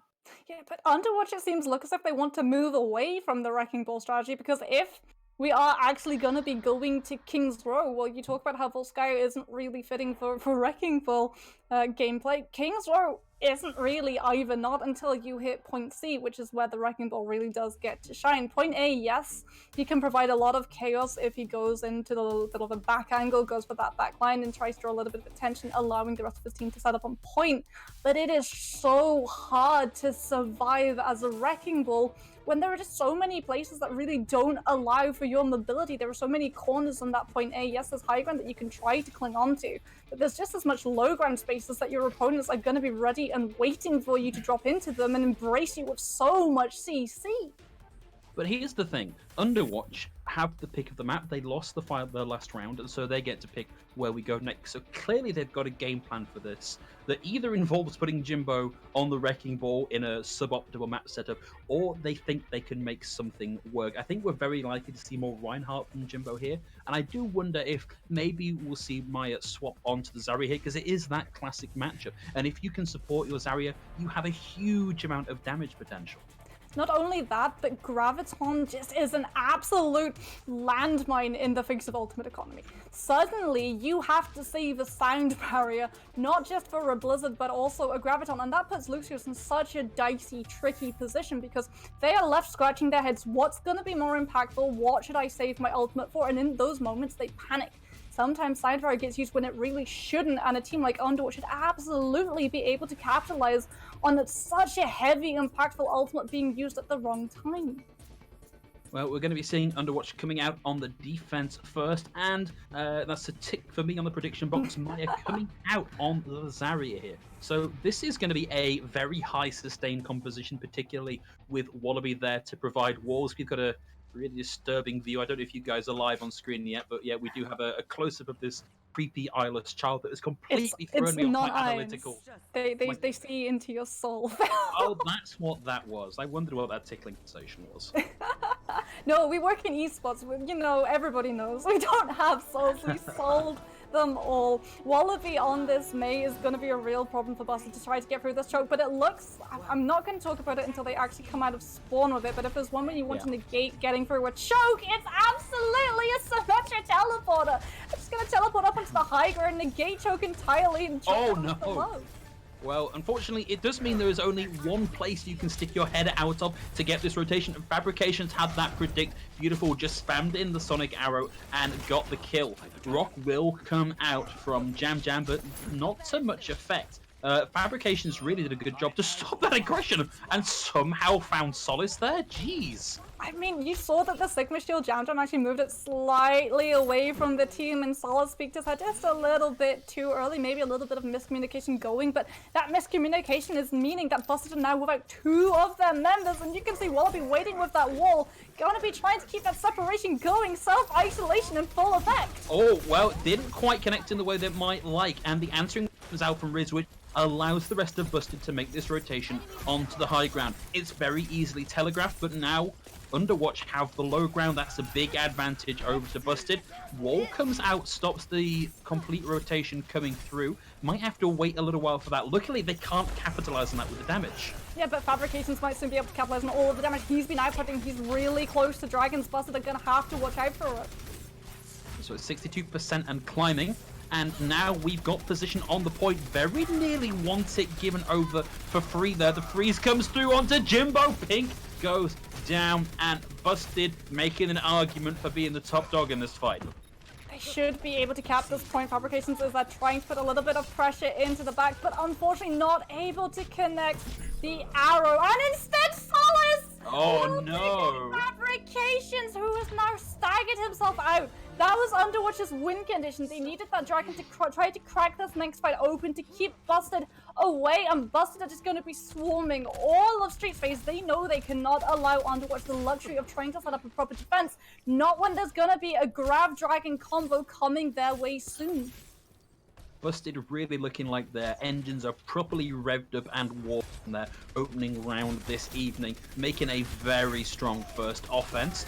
Wallaby's going to coming up on the Blizzard very shortly, but we'll find the answering May wall from their counterpart coming in, and Riz gets an early kill. Pink and Jimbo both down. Whilst Wallaby was away trying to get the freeze and the kill onto Jam Jam, the rest of his team crumble around him. We've already lost Archway. We're about to lose this first chicane on Street, and this is going to be even harder for Underwatch to defend here. Yeah, even harder as well is the fact that they can't really cheat Ultimate Economy for Busted. They don't need to pull out just one ultimate from Stray, but they need to pull out Immortality Field from Cloud as well. So both Blizzard and Grav Dragons can still be comboed. Can still be countered rather, and Busted are going to be in such a nice position. Underwatch might not even be able to get a proper contest going. No, they have got it, and the Nano Boost comes out from Yotaku, lands on but straight into the Dragon and the Blizzard. 2 kills on the board from Solace. Fabrications will find 1 with the Dragon Strike, but it's too little, too late as Yoriku is taken out of the fight. Maya is desperately trying to hold on to this point, but with the Orb of Discord, it means that Demir can come and just stick a hoof into Maya's face and take them out of the fight. And Underwatch just stacked 3 of their most powerful ultimates. Grav, Blizzard, and Dragon all gone in one team fight that they lost. Swaps will be coming through. Maya has had enough of the Zarya. Wasn't really allowing the front line to go as aggressive as the Zarya sometimes warrants. And Pink onto that Ana is going to be trying to get this anti-nade going, which is going to make actually Busted go back to the drawing board themselves. They're going to have Solace go onto the Torbjorn. This is going to be the Pirate Ship strat, and only on point C of King's Row. This is really unfortunate. We may see them actually stopped up here a little bit longer, but I mean, people still kind of laugh at the Torbjorn pick a little bit, but if you think of him as a little Swedish Reaper with the ability to get into your face with additional damage and shielding, he becomes much more of a threat. Cloud desperately trying to get up onto the high ground to contest Wallaby, but can't quite find it. We're going to see a little bit of a stall out here. Will use the supercharger to get around the corner, and Jimbo gets caught out. Main tank goes down, DPS going down, Wallaby into the back, can't quite find the one clip most of the way to a pulse bomb, but going toe-to-toe with an entire enemy team with the strength of a supercharger at their back. Pulse bomb comes out, failing to find anything. Busted, rounded the final corner. Yeah, and Underwatch don't have anything really to put up for one boss and put this Blizzard straight into their faces as they go for this contest. Cloud is back on his favorite perch of King's Row. Gonna be untouchable on that high ground. Yeah, Cloud by name, Cloud by nature up in the skybox with the additional damage and the healing coming out from that amplification matrix means that he can just knock Jimbo out of the fight completely and take that equalizer. But key here for Busted is they've lost Riz, and without Riz, without that Blizzard, this becomes a lot harder to manage. So it looks like they're going to back off for now. It's really nice to see so much restraint coming from them. They know that they need Blizzard to properly try to crack this fight open, and you can actually see they still haven't abandoned the high ground. In fact, they might be clawing it away from Underwatch's dead fingertips. Oh, Graviton Surge comes out, and Gravity Flux comes out and gets both tanks, but it's going to be Fabrications to get an answering kill onto Solace. But this is a big advantage now. Riz uses the Blizzard to pop the defensive bit at the final end. Yoriku pops back in on the Lucia, but can't find enough value to keep it going. Jimbo with the primary rage tags in, and with less than a meter to go on the point. The Dragon's coming in from spawn from Fabrications. Can't find anything. Wallaby on the McCree starting to do a little bit of work, takes Riz out of the fight. Fabrications able to get Cloud here, but we've got just less than a meter to go on the payload. Here's a self-destruct out from Mia, and it only gets the supercharger. Yoriku already at this sound barrier, having only just swapped back over, but he can't get it done. Yoriku knocked out of the fight. The contest likely to run out any second now. Wallaby trying to tag back in, and now the nano boosted Doomfist coming out from Fabrications, just playing footsie around the payload. Gets the sound barrier but can't get the kill. Will eventually find Jam Jam, and with no distance left to go on the payload, it's Mia and Jimbo frantically coming up against the remaining 3 members of Busted. They are doing such a fantastic job of stalling this out. Wallaby goes down, Jimbo goes down, Pink goes down, Mia on the cart, alone, trying to keep this going that little bit longer. This has been such a stall coming out from Underwatch. Cloud again is just so safe on that high ground, keeping the team alive, and Underwatch is stuck in that same catch-22 as the previous series. They can't counter him. Oh, Jimbo went up to try and counter Cloud, but it meant they lost so much of the point presence that they had to give that over. 54 seconds in the time bank. That could have been a lot worse. That was a phenomenal stall from Underwatch. I mean, petition to call Catch-22 Cloud 22, just for the time being, because oh my goodness, we talked about what a hard position it puts teams in, forcing them, do we go for the support who's keeping the team alive, or do we go for the payload which is keeping our map alive? And unfortunately, Jimbo tried to go for the Batistas, the rest of the team tried to keep that payload in their favor, but it just doesn't happen. That's really unfortunate, and we did see sort of a moderately fast attack onto point A for Busted. Took them a couple of goes to get through this choke successfully, thanks to some key picks coming out from Underwatch. If they can manage a better defense here and drag even more time off the clock from Underwatch's attack, they're in a really good position to take a match point.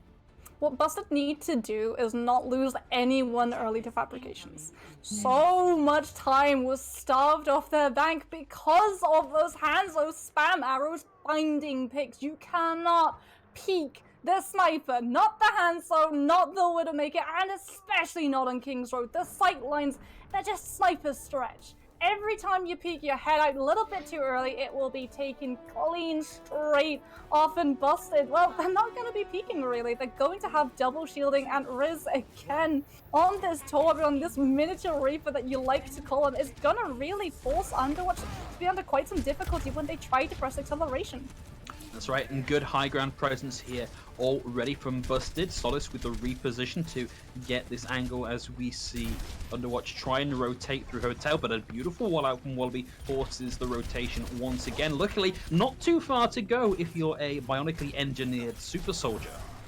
Immortality field out already from Cloud. Might have been a little bit unnecessary.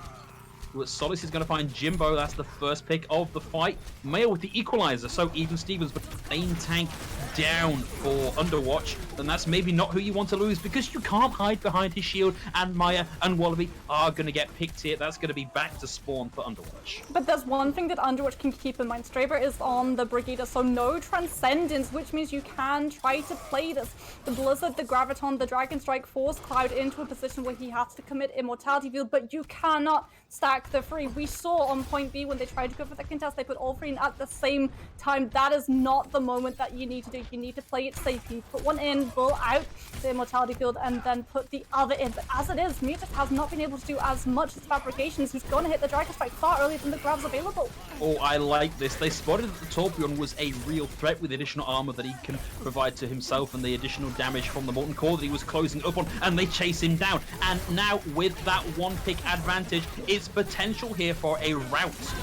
Wallaby has to pop into the ice block to keep themselves through that. Down goes Stray Ball mid-rally. Sleep's going to connect onto Jam Jam, allowing Jimbo to get the charge.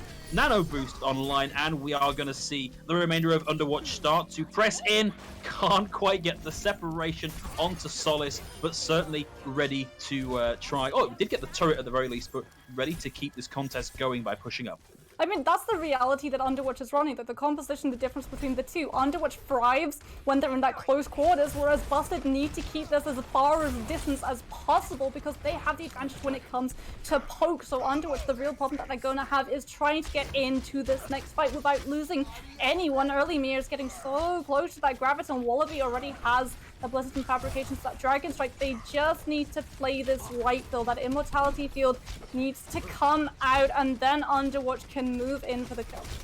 I do wonder about this positioning from Busted. They seem to have split themselves. Sound Barrier is going to come out and rob most of the value out of that Molten Core because the damage is just not going to come through that. Will take them a little while to deal with the few stragglers on the point, but now that they can do that without worrying about the Molten Core, this is going to be Underwatch looking to round this final chicane and take the fight at point B. I mean, that was Busted's defeat, just hands down. The positioning just did not allow them any chance of taking that teamfight win, Phil, because the Batiste was away when the Blizzard comes out. No Immortality Field, nothing to keep themselves up and alive, and it meant actually that Underwatch had been able to hold on to the wombo combo of the grab and the dragon. Oh, just at the final second, that contest comes through, but Fabrication gets a double with the Dragon. A beautiful predict. Maya takes Cloud out of the fight, and Jimbo is free to swing away as the payload starts to move through point C.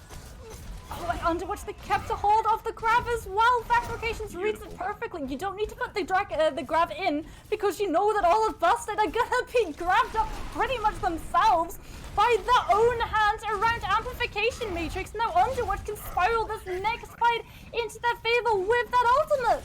That's right, they can use the Earth Shatter here and then just use the grab and nano to capitalize on that. Jimbo wants to move forward with the shielding, has to back out of the way of the Gravitic Flux, which takes Maya off the field and opens up Pink to be taken out of the fight. All of that progress, that momentum stopped right there on the back of a fantastic wall and an even better ultimate coming out from Busted. Yeah, but Busted only have a Transcendence, and they need to use that Transcendence for this Graviton build. This is going to really be the proper storm this team faces, because if they can manage to win at this next fight, all of the fights afterwards are going to be pretty much in their favor. It's just going to be the Graviton and the Shadow and the Nano that they have to deal with, which means Straber is going to be public enemy #1, has to play separated from the pack so he doesn't get picked out early, because all of Underwatch are going to be hunting for that off support. But hey, Pink has the ultimate answer to that ultimate. Just throwing in the anti-nade completely robs Transcendence of all of its value. So he's got to play this absolutely pixel perfect. Jimbo gets frozen up, rescued there by the projected barrier from Mia. Immortality field down already. In goes the Graviton Surge Dragon, in over the top! And Fabrications and Jimbo just completely ignored the Transcendence. Jam gets knocked into the pit. Streebor are alive at the back, only for the very briefest of windows. We will see a potential for a recontest here, but Wallaby has the Blizzard, and Pink still has the Nano Boost ready to go. 3 minutes left to go on the cart, and Maya just casually knocks Solace out of the fight. There's the Blizzard from Riz. Wallaby gets theirs off as well, and the Sound Barrier means that nothing came out of Riz's ultimate. Immortality field now on the cart as well, but Underwatch are alive and kicking. They come through this with 2.5 minutes of it. Yeah, unfortunately for Busted, they weren't able to take advantage of the fact that their respawn is so much closer than Underwatch's, because the payload is just too close to that finish line, and there are so many bodies available for Underwatch. When that Blizzard comes through, they have the luxury of getting to choose where they set it up, which means they can pick the exact perfect spot to slot it in, whereas Riz has to absolutely panic, fumble in, hope that you manage to get a couple of them, chuck it towards the payload, and unfortunately none of the members of Busted can try to rip away the sound barrier that's keeping Underwatch up, alive, and well. You know, Moxie, I can see this going the way of a draw, because we saw Underwatch put up a pretty spirited defense that relied mostly on Fabrications getting a couple of entry frags. If he can't replicate this here, there is a chance that Busted just storm this point in the same way we saw them when they managed that without the entry frag. And at the same time, Busted have a much shorter time bank. Underwatch have way more time. I mean, if you're Busted, you need to really try to remember where that Hansel is going to have sights on you. Solace is going to be up there trying to... Well, no, they're going for the exact same play. Again. This is risky. Fabrications read it perfectly the first time they pulled it off, and you know exactly where they're going to be putting that teleporter up, so you either go for a different ledge and leave yourself vulnerable to everybody on the side of Underwatch, or you leave yourself vulnerable to that Hansel predicting your shot. Yeah, Solace definitely going for this. They do get the TP up onto the high ground, but now Fabrications knows exactly where you are, and he doesn't have to reload. He can just perma spam into these two exits and almost guarantee at least some body damage, if not an outright pick. Well, it's not guaranteeing body damage, it's guaranteeing time off the bank for Busted, and when you've got 35 seconds... Oh no, Yoriku gets the entry. They know a player up and they start to push in. Wallaby takes Dimir out of the fight. We will see Yoriku go down to Cloud, and with the respawn advantage so heavily in favor of Busted here, that might be all they need to get this done. Dimir's going to be coming back in on the Reinhardt, wants to get up close and personal, but Yoriku might just be able to get back in time for this. His team bouncing back towards him so they can come back in with a 6 when they're ready to go. What's going to set this next fight is who hits this first. Nano Boost versus Amplification Matrix. Well, it looks like Amplification Matrix might be online. Solace takes out of the fight, which is an absolutely massive pick. Immortality field down, but the remainder of Underwatch have to back away. Maya has a huge amount of damage here, but can't protect Pink. Underwatch give up the point here, knowing that they might be able to get the recontest to hold at Archway. Well, it's overtime though for Busted, which means they can't afford to lose presence on that payload full. So Underwatch, they know exactly what they need to do. They need to build up this Dragon Strike, and they just need to send it all the way through payload, because Busted will just have to take the damage, and that will leave them so vulnerable for Underwatch. That's why Underwatch aren't trying to contest at this choke, because Fabrications does not quite yet have the Dragon Strike up and available. Really, what they need to worry about is Straber and Cloud. These two supports can just allow Busted so much immortality, so much survivability on that payload if they're alive. There's going to be the Gravitic Flux out first. Fabrications up into the air. Will survive that, but Strabo gets the kill onto Jimbo. It's Mia with the nano boost. Can't even survive through that with all that additional health and damage reduction. Riz gets the kill onto them. There's the Immortality Field up again as well. And Busted are making the mother of all overtime pushes here. I mean, that nano onto Mia feels much less like try to get as much kills as you can and much more try to build up to grab as quickly as you can. That is what Underwatch know that they need to properly come into a next push with, but keep your eye on Solace. Oh, Solace. This DPS is being sneaky. He's being stalking Underwatch, waiting for them to try to approach this payload, and he's going to put that Dragon Strike right through the path of them. But they will have the sound barrier here. Yoruku, if they're quick enough off the mark, will be able to get that done. There's the Blizzard as well. Those two bits of damage stacked over each other might just be enough for them to secure this. Both Reinhardt's frozen, but one has the advantage of an Immortality Field. Fabrications take Solid out of the fight. Jimbo has the Shatter, interrupted by the Maywall. Graviton Surge in. Dragon over the top of it will take Jam Jam out of the fight. Shatter out from Jimbo, and it can't find anything as we see Demir frozen out. And that's going to be the halt right there. But that was still a lot of progress gained for Busted in a 1 minute push. That was absolutely huge. The fact that they were able not just to pick up point A after losing out on a player after taking so long with that stupidly long rotation up with the teleporter, then swapping a DPS off when you know you need every single second to build up ultimates. Getting from point A all the way to nearly point B is absolutely massive, and it really allows Busted a proper shot at walking away with King's Row. 2 minutes 35 seconds on the clock here is not a insurmountable time bank for Busted to manage a hold on this one. It's less than you would have in a standard push, so a pixel perfect defense here could see them take this map. And even if they just manage to burn 2 minutes 35 off the clock and still lose the point, it still puts Underwatch in a position of having to push all the way in overtime, and we know how susceptible those pushes are to the one perfect ultimate. Yeah, but remember, Busted for the defense, they're not going to have access to point C, and that's where you want a payload to try to stop. That's the defender's best chance at burning time off the bank, and so Busted are really going to have quite a task ahead of them. Well, look at the heroes that they've come to play with. There's a lot of chip damage, sure, but there's not really a lot of kill confirmation heroes available for them. It's going to be trying to build up Jam Jam's Graviton, but that is quite a huge ask because it's one of the slower building ultimates in the game. I think technically the slowest building ultimate in the game. Sonic Arrow came out from Fabrications, but didn't find Solace. I think they maybe have a suspicion that there's somebody up there, but they don't know for certain. Manage the rotation around the statue, but Pink gets caught out. Fabrications looking for the equalizer, but can't quite get Solace. Down goes Jimbo, and that's got to be an automatic out from Underwatch if they want to keep themselves in this. I mean, that was just the decoy game from Solace. Everybody from Underwatch knew that there was something around them, but they thought it was just a tracer, and that's when the entire force of Busted jumps out at them with Straber's speed boost, and it's meant that Underwatch, they're having to swap up their composition. Wallaby is onto the McCree because they know that Solace is looking for an early pick, gonna be in that backline trying to hunt down Pink, but Fabrications onto the Spire is actually a really nice read. There's no traditional fire counter available for Busted. Oh, what a sleep! Catching the Tracer mid-blink, and Wallaby with a follow-up takes Solace down. They may manage this with some time. Flashbang comes out through the smallest of gaps in the Maywall, but even with that impressive sleep, they lose Jimbo. Jimbo just takes a world of damage, and the freeze out from the May. They will have the respawn advantage. They might be able to get in, and Wallaby's going to try and take the high ground here and control this fight a little bit more from the high ground. But Busted are going to have so much control of this next fight. They're the one who are going to have an ultimate to their name. Phil Clive's going to have that rally to allow Busted to go so much more aggressive than Underwatch. But look, Fabrications has swapped now back over onto the Hanzo. So kind of baited Solace off of that Tracer pick.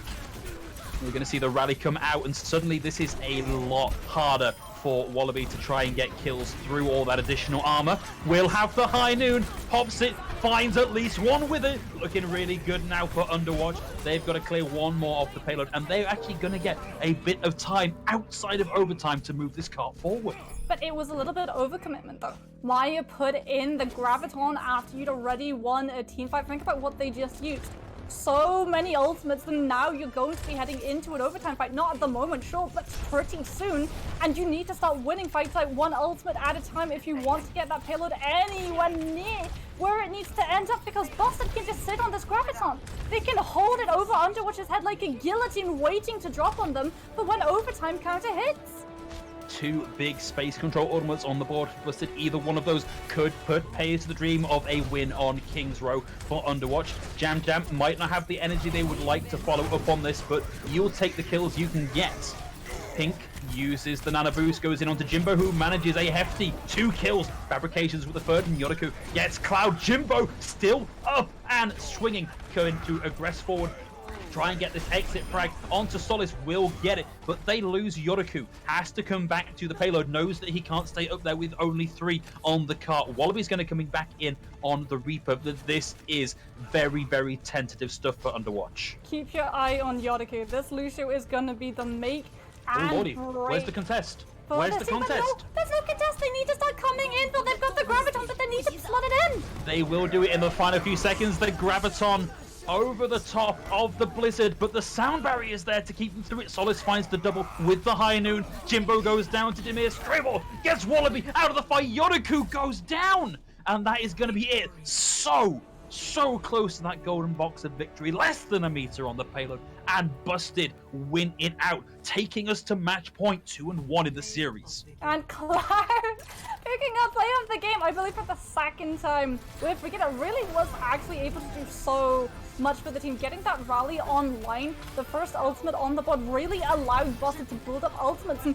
we saw that Underwatch, they kind of misplayed their hand. They overplayed the ultimates that they had available to them. That's why they had to go so aggressively in that next fight once they had the payload moving. That's why you had Nano Ryan just swinging away without really a care in the world. Whereas Busted, they were so much colder, so much more calculated. They knew that they just had to wait Underwatch out. And when it came down to it, all they had to worry about was a sound barrier. And a sound barrier can counter a graviton, but a sound barrier cannot counter the whole slaughter of ultimates that were available for Busted in that contest. See, I have a slightly different take on this, which I actually think that final team fight was Underwatch's to win, but it was a massive clutch high noon from Solis that really did that, because the sound barrier and the biotic grenade both landed at the same time and kept everybody alive through the graviton surge and through the blizzard. But with those off the table, Busted just went, oh yeah, Solis, hit your ultimate, got 2, and then just snowballed it from there. It's amazing the value that one ultimate like that and the back end of a team fight can really have on the course of a series, because this is match point. Busted have to win one map here. They've got to win Dorado, and they will take that grand prize. And I think if you're Underwatch, you're starting to feel the pressure for, I believe, the first time in this competition. This is a team who is used to turning up and 3-0ing every single one of their opponents. In fact, I think Busted was one of the few, if not the only team, to take a map off of these guys. And suddenly Underwatch, if they don't manage to take Dorado, are looking at a loss. And not only a loss, but on the finals. You're taking us to Dorado, and Dorado is personally one of my favorite maps of Overwatch build, because it's such a bag of tricks. You can take absolutely anything on the Overwatch roster of the 41 heroes, and you can somehow come out with a win with it on Dorado. Sorry, 41 heroes? 31. Ah, sorry. Sorry, genuinely sounded like you said 41. I thought, oh, wait, what announcement have I missed in the previous 2 minutes? Yeah, no, surprise, they've released like 5 tanks and 5 and they're all available right now, right this second. You don't have a chance to practice, but you can bring them out. One thing that I want to touch on this is that this is Underwatch's map pick. They got to pick this one, and I think this is one of the better maps, certainly the payload variety, to be running a Wrecking Ball here. So maybe we'll see Jimbo in a return to form on this one. I mean, Wrecking Ball can be absolutely devastating both on the attack and on the defense, because you think about how teams put so much prize in having that high ground on Dorado Point A. A Wrecking Ball can just roll onto your backline and just skittle everybody. Congratulations, you just hit a strike. 6 people off the high ground onto the low ground, and suddenly they are in the absolute worst position possible for a defending team. They're surrounded by everybody who's got the pitchforks, who's got the torches, and is just going to be going ham with their health bars.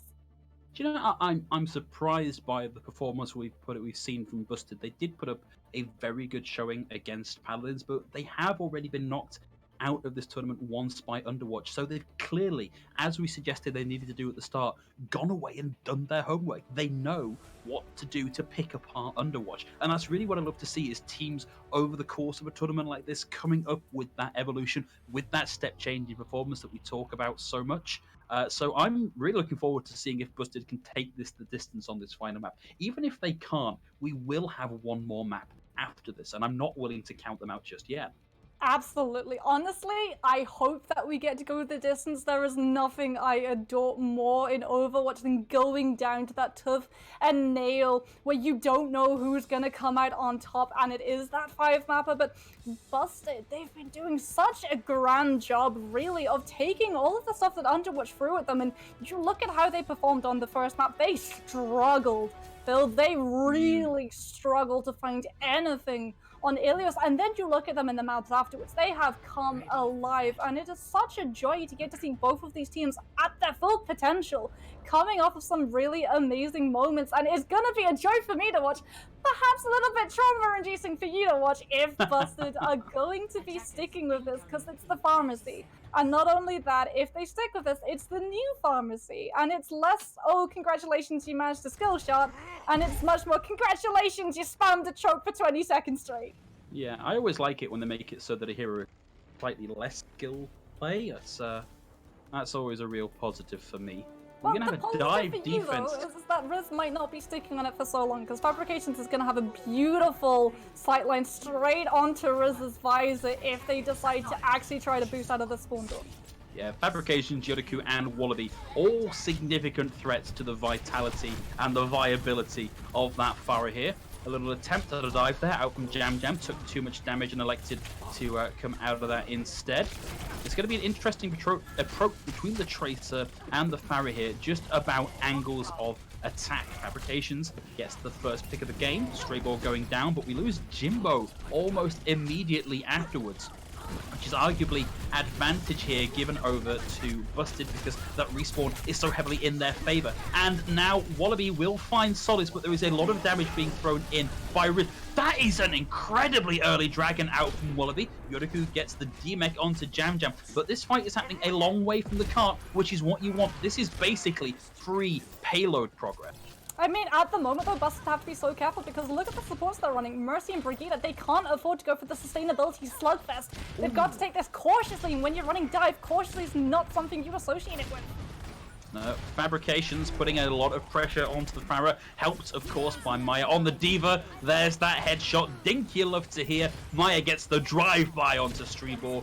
Pig brings Jimbo back into the fight, and Fabrications still just looking for pressure. And Busted, I know they're so close to this barrage, but it's going to be so hard to set up. So not only the ultimate, but keeping Riz up and alive with just all of these members of Underwatch searching for this Pharah. Honestly, your best chance is just swapping off. Barrage is not going to find that insane amount of value. It's not going to crack this fight wide open because Underwatch are playing so split, so fragmented. It's going to catch one, if two, maximum out, but Riz is going to be sticking with that Pharah, and Fabrications knows exactly what all of Busted are. That's right, the infra site's out, makes it a lot harder for Riz to get into position.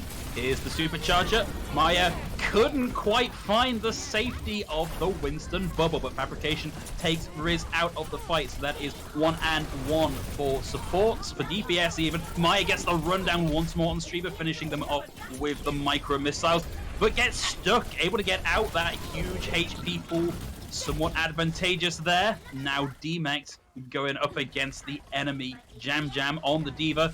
Have got the contest coming through now. 0.39 meters left to go on the payload. Yodaku focus down. Riz eventually gets Fabrications, and they may take this without having to throw the barrage in. Yeah, the Pharah just not. Oh, there it goes. Well, there's the barrage. Info ducks out of the way. Two bigger hitbox taken out by the rockets, and this is going to be Maya greatly staggered out here. Oh, absolutely awful to see the baby Diva. Diva back in meta means that we get to see horrible cycles like that. Straber's going to swap onto the Lucio. So, Riz, there we go. Heralds the change onto the hands of Genji. Hello. Actually, Busted not running in Ana, though. Lucio and Brigitte and Genji dive. So much aggression going to be available for them. when it comes to anything except ultimates, this is chip damage. Underwatch should be able, if they can start getting the pick spotting in their favor, to take away teamfights easily. Well, we didn't get to see it on stream, but Solis will find Fabrications 5v6, although Pink brings them back into the fight. But the fact that Solis can get that close is really problematic for Underwatch. Fabrications will take Solis out of the fight in that exchange. Well, we haven't got the Mercy on the field now for us to try and get the res into position. Riz climbing slowly on having this Dragon Blade ready to go, but still, this payload making progress. Underwatch not doing much to stop it. Well, keep your eye on Solis. Has a pulse bomb, really wants to land it either onto Yodaku or Pink. It could be huge in opening this fight up for Busted, but well, Jeanette goes the wrong way and gets Wallabies straight through the face. That's right, Dimir taken down. Oh, Riz managing to get Fabrications, but the self-destruct out from Jam Jam only succeeded in getting the D-Mech pilot form Diva out of position. Rally comes through, will allow a little bit more aggression for Busted, and they get two really key picks there. Wallaby and Pink taken out of the fight. It's down to Jimbo with the Primal Rage to try and make enough space to make this happen. Nothing out of the self-destruct from Nia either. Will manage to get the remech and keep themselves in the fight, but this fight happening in 2 or 3 places. Riz with the Dragon Blade opens this up, takes Yodaku out of the fight. Solis able to get the D-Mech and the kill onto Maya. Jimbo goes down. The final few meters covered as we move into point C. So it's very strange that Busted kept running Riz on this Genji without the Ana, but honestly, you look at what Underwatch was running, you can see why they didn't need the Nano Blade, because you didn't have anything to shut it down. Now you are, though. Underwatch see the problem, they're going to try to fix it, and Jimbo is going to go on to the Wrecking Ball. So a lot less focus on the backline, a whole lot more on trying to shut down what Busted are throwing at them. I would have liked to have seen the swap a little bit earlier. I think this is probably the worst of all the points in this map to be running the Wrecking. It might be too little too late. And look how aggressive Busted are playing. They're right up by spawn doors. They've got Underwatch bottled up here. That payload moving uncontested for free, already getting around the first corner, rounding the second there on the home stretch here. Daimir takes Fabrications out of the equation. They lose all of their space control.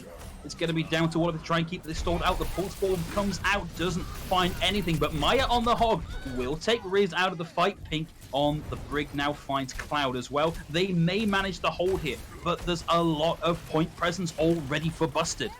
Yeah, but Busted, they're still running dive, and you don't want to continuously run dive on Dorado Point C because it's got a ceiling, Phil, and that's probably the hardest counter to dive. It is outside of the numerous amounts of CC that Underwatch is currently running. Maya's on the Roadhog, going to be looking to connect that hook. Doesn't manage to get it, and that is going to be Busted. They're not going to be stubbornly sticking, sort of how we saw Underwatch just stubbornly try to stick what they had. They're going to be swapping things up. Riz off the Genji onto the Mei, so a whole lot more spatial control, opening things up for this team. Well, Maya went fishing, but no bait on the end of that hook, no fish. Brigida shaped up, otherwise coming out on the back of it. Solis with another pulse bomb ready to go here, but a high noon in position, and with the Diva D-Mechs, well, we might see. Oh, we actually got Wallaby in there to get the remech cancelled. So Fabrications in a position here to get some serious work done with Peacekeeper.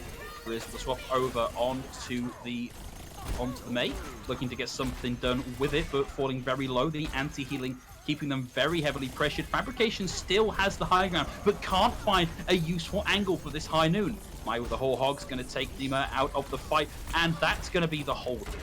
Oh, Underwatch are really playing this perfectly. They know the targets that they need to take out. You might think a Tracer going into the backline just to cancel a Diva's remech is a little bit too much, puts your Tracer in a little bit too much danger, but no. They wanted to take Defense Matrix away in case Fabrications wants to Deadeye Ana. He didn't actually need to use it, so with 50 seconds left on the bank, the Busted, they are going to be walking into this, and Jam Jam is going to be on the Zarya. No Defense Matrix to miss shield. If it's even shattered just a little bit, Phil is not going to be able to hold up to the 6th trigger. And of course, that will eventually go through the shields as well, unless they are key here with trying to get some sort of displacement with the brig or some sort of wall in the way to stop that coming through. This high noon could be the undoing of Busted's run. Wallaby on the low ground, pressuring shields, a little less damage for that high noon to have to get through. But look how quickly Solis is climbing on theirs. And there's a good high ground presence here. from Busted. Solace with the double. This is suddenly falling apart for Underwatch. Busted absolutely resurgent here. Riz gets the kill onto Pink, and now they can start to really push their way in. Riz even has the Blizzard, gets the wall up, stops the recon test coming through, and can completely shut down the recon test. Jimbo with an attempt to tag in, but here's the Blizzard. Stalling up the point, the kill comes out from the high noon, Fabrication's taken down, the wall comes up, the timer runs out. That's going to be Busted completing on Dorado. I mean, Busted find that sweet spot, right? You win the team fight just as the heavy-hitting ultimates are about to come online. Blizzard and Deadeye, boom, bap, onto point, and none of Underwatch can contest, but it was an overtime, and so if you're Underwatch, you need to comfort yourselves with that. You managed to burn off so much time that really, if you look at how Busted burned through yeah, you're patting yourself on the back. You did good. Absolutely. To get them down into overtime after what was a very comfortable lead is testament to Underwatch's ability to adapt on the fly and come up with the counters, because it did take Busted a long time to come up with the counter arguments. It was really only that swap by Solace onto the McCree in the final minute of the fight that really helped them push that through. Yeah, but Underwatch as well struggled just a little bit when it came to when to swap to those counters, because the Genji was the bane of Point B's existence. And they only just moved Pink onto the Brigida as the payload moved towards Point C. And so now we're going to be seeing a little bit of a different side. Fabrications has had enough of trying to snipe Faras out of the sky and is instead going to be finding residents within the clouds. But Busted, they know that Pharmacy is so potent on Dorado Point A, can just take so much away from a team if you ignore her or if you let her just continue to run free. All that space she just yanks away from your feet, so Solace is going to be up on that McCree. And even if the Pharah gets swapped off, McCree is still old and faithful, can still find value without just countering that one DPS. Well, they've been found out. They've revealed themselves from round 4, but they're giving up a huge amount of space here, just letting this cart roll through main on edge. Basically uncontested, and Fabrications rapidly approaching that barrage, and we see the D-Mech come through onto Jam Jam already. This has been really well played by Underwatch already, and I kind of wonder where Busted's head was at here for this really low and slow defense. They want to hold slow here, but there's so much high ground control from Fabrications and Wallaby that they're going to struggle to really make this work. They're already a player down. Wallaby with a fadeaway snipe takes Stribor out of the fight, and this is looking great for a very easy point A cap by Underwatch. Yeah, they should, if you're Underwatch, be able to just keep that cut rolling, and honestly, it wasn't Busted's fault. You look at how Underwatch played that. They've got Fabrications that are taking a whole lot of attention away. Busted, they're looking at the sky. They don't see that Underwatch are actually wrapping around to try to yank that high ground away from the defensive side until it's too late, until they've already lost possession of choke of that slope.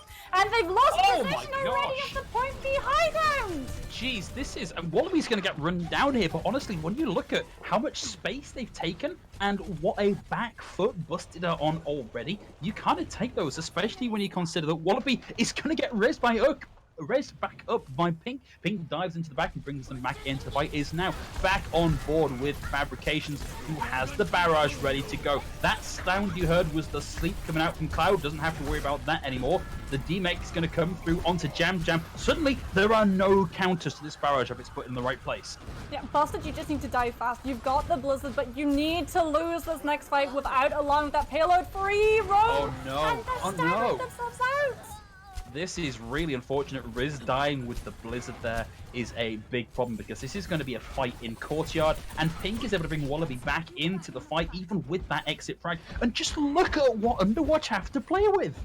Yeah, Underwatch are getting so much free space because Busted kept themselves in that fight far too long. They overstayed not just their welcome, but their exit as well. Riz is going to have that Blizzard, yes, and that's what Busted tried to put their hopes into, but Mia's just out that defense. There's the barrage in the back.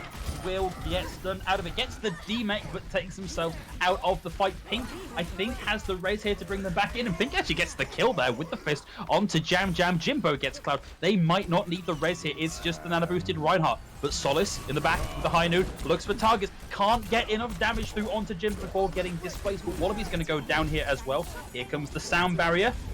Solace a little bit too slow there to stop the res coming through onto Wallaby. Wallaby throws the dragons in, and it's Solace in the back.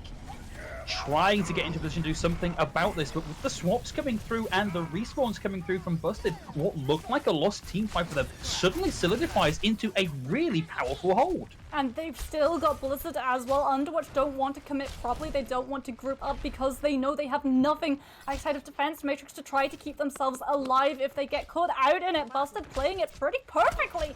Ooh. Actually, they don't need to use the ultimate. They just need to utilize the threat that it poses. Of course, there are no ultimates currently on the board for Underwatch. Busted have a couple to play with, coming upon another high noon as well. So this is going to be a very tough nut for Underwatch to crack. Wallaby might have started that cracking process, takes Cloud out of the fight. There's no reds available. Wallaby with the second is going to get dived, but a beautiful sleep comes out from Yoriku to keep them alive. Here comes the self-destruct. Wallaby able to reposition out of the way, throws the dragons in over the cart. Will get Streebor as well, forces them out of the way. Still 4 on the payload, but Wallaby on a bit of a tear. Unfortunately, then teared themselves out of that. Riz gets the kill onto Wallaby, Prink brings them back in. Solace with the high noon takes Fabrications out of the fight, and there's no Riz to bring them back in. And Riz is doing such a good job of stalling this out just by being a nuisance on the payload, but that might be as far as this one goes. Just got to take Riz out of the fight, and that is going to be Underwatch taking this through into point C. Busted need to start pinning down Pink. I have seen pretty much every single res that Mercy has pulled off actually able not just to get off, but the Mercy able to survive the encounter as well on Underwatch. They're going for that exact same play that you saw on A, that you saw on B, trying to take up all of the space before Busted get the chance to set up. Moira, what are you doing? Go back to your team! It's a very aggressive attempt at a recon test here. Wallaby gets dragged out by the Holtz, closing in on a dragon here, and Wallaby gets Solace. This is looking very strong now. Here comes the self-destruct in over the back. Will find Strayball. This is a huge advantage now for Underwatch. Will take Dimir out of the fight as well, but they're doing such a good job here, Busted, of just keeping the payload stalled long enough. They know that this is going to be a difficult one to win out. They just want to put as many breaks on this as they can. They know that they have the tools to win at this fight, but they're going to have to be so careful because Fabrications is looking for that back barrage. Riz wants to put that Blizzard in, but he's going to have to be quick. He's going to have to be so ready with the Ice Block, otherwise he might get barraged out of the animation. Fabrications comes in, there's the barrage.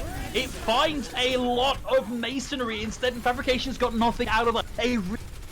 Did not land where they wanted it to land, and now they're out of the fight. It puts Underwatch into a 5v6. Wallaby shoots back, but they've lost the mech now from the D.Va as well. In comes Jimbo on the Winston, trying to make something happen with this, but the Riz swap over back onto the Doomfist means that Yoriku is taken out of this fight. Riz back in by Pinkless. Wallaby on the high ground once more, being pressured out by Riz. Again, this is such a clever swap here. It pressures out all the angles that they have to snipe from Underwatch, but Underwatch just need this 1-1 team fight, and they're going to take this payload in. But Busted, with that self-destruct taking both DPS off the table, might be putting the brakes on.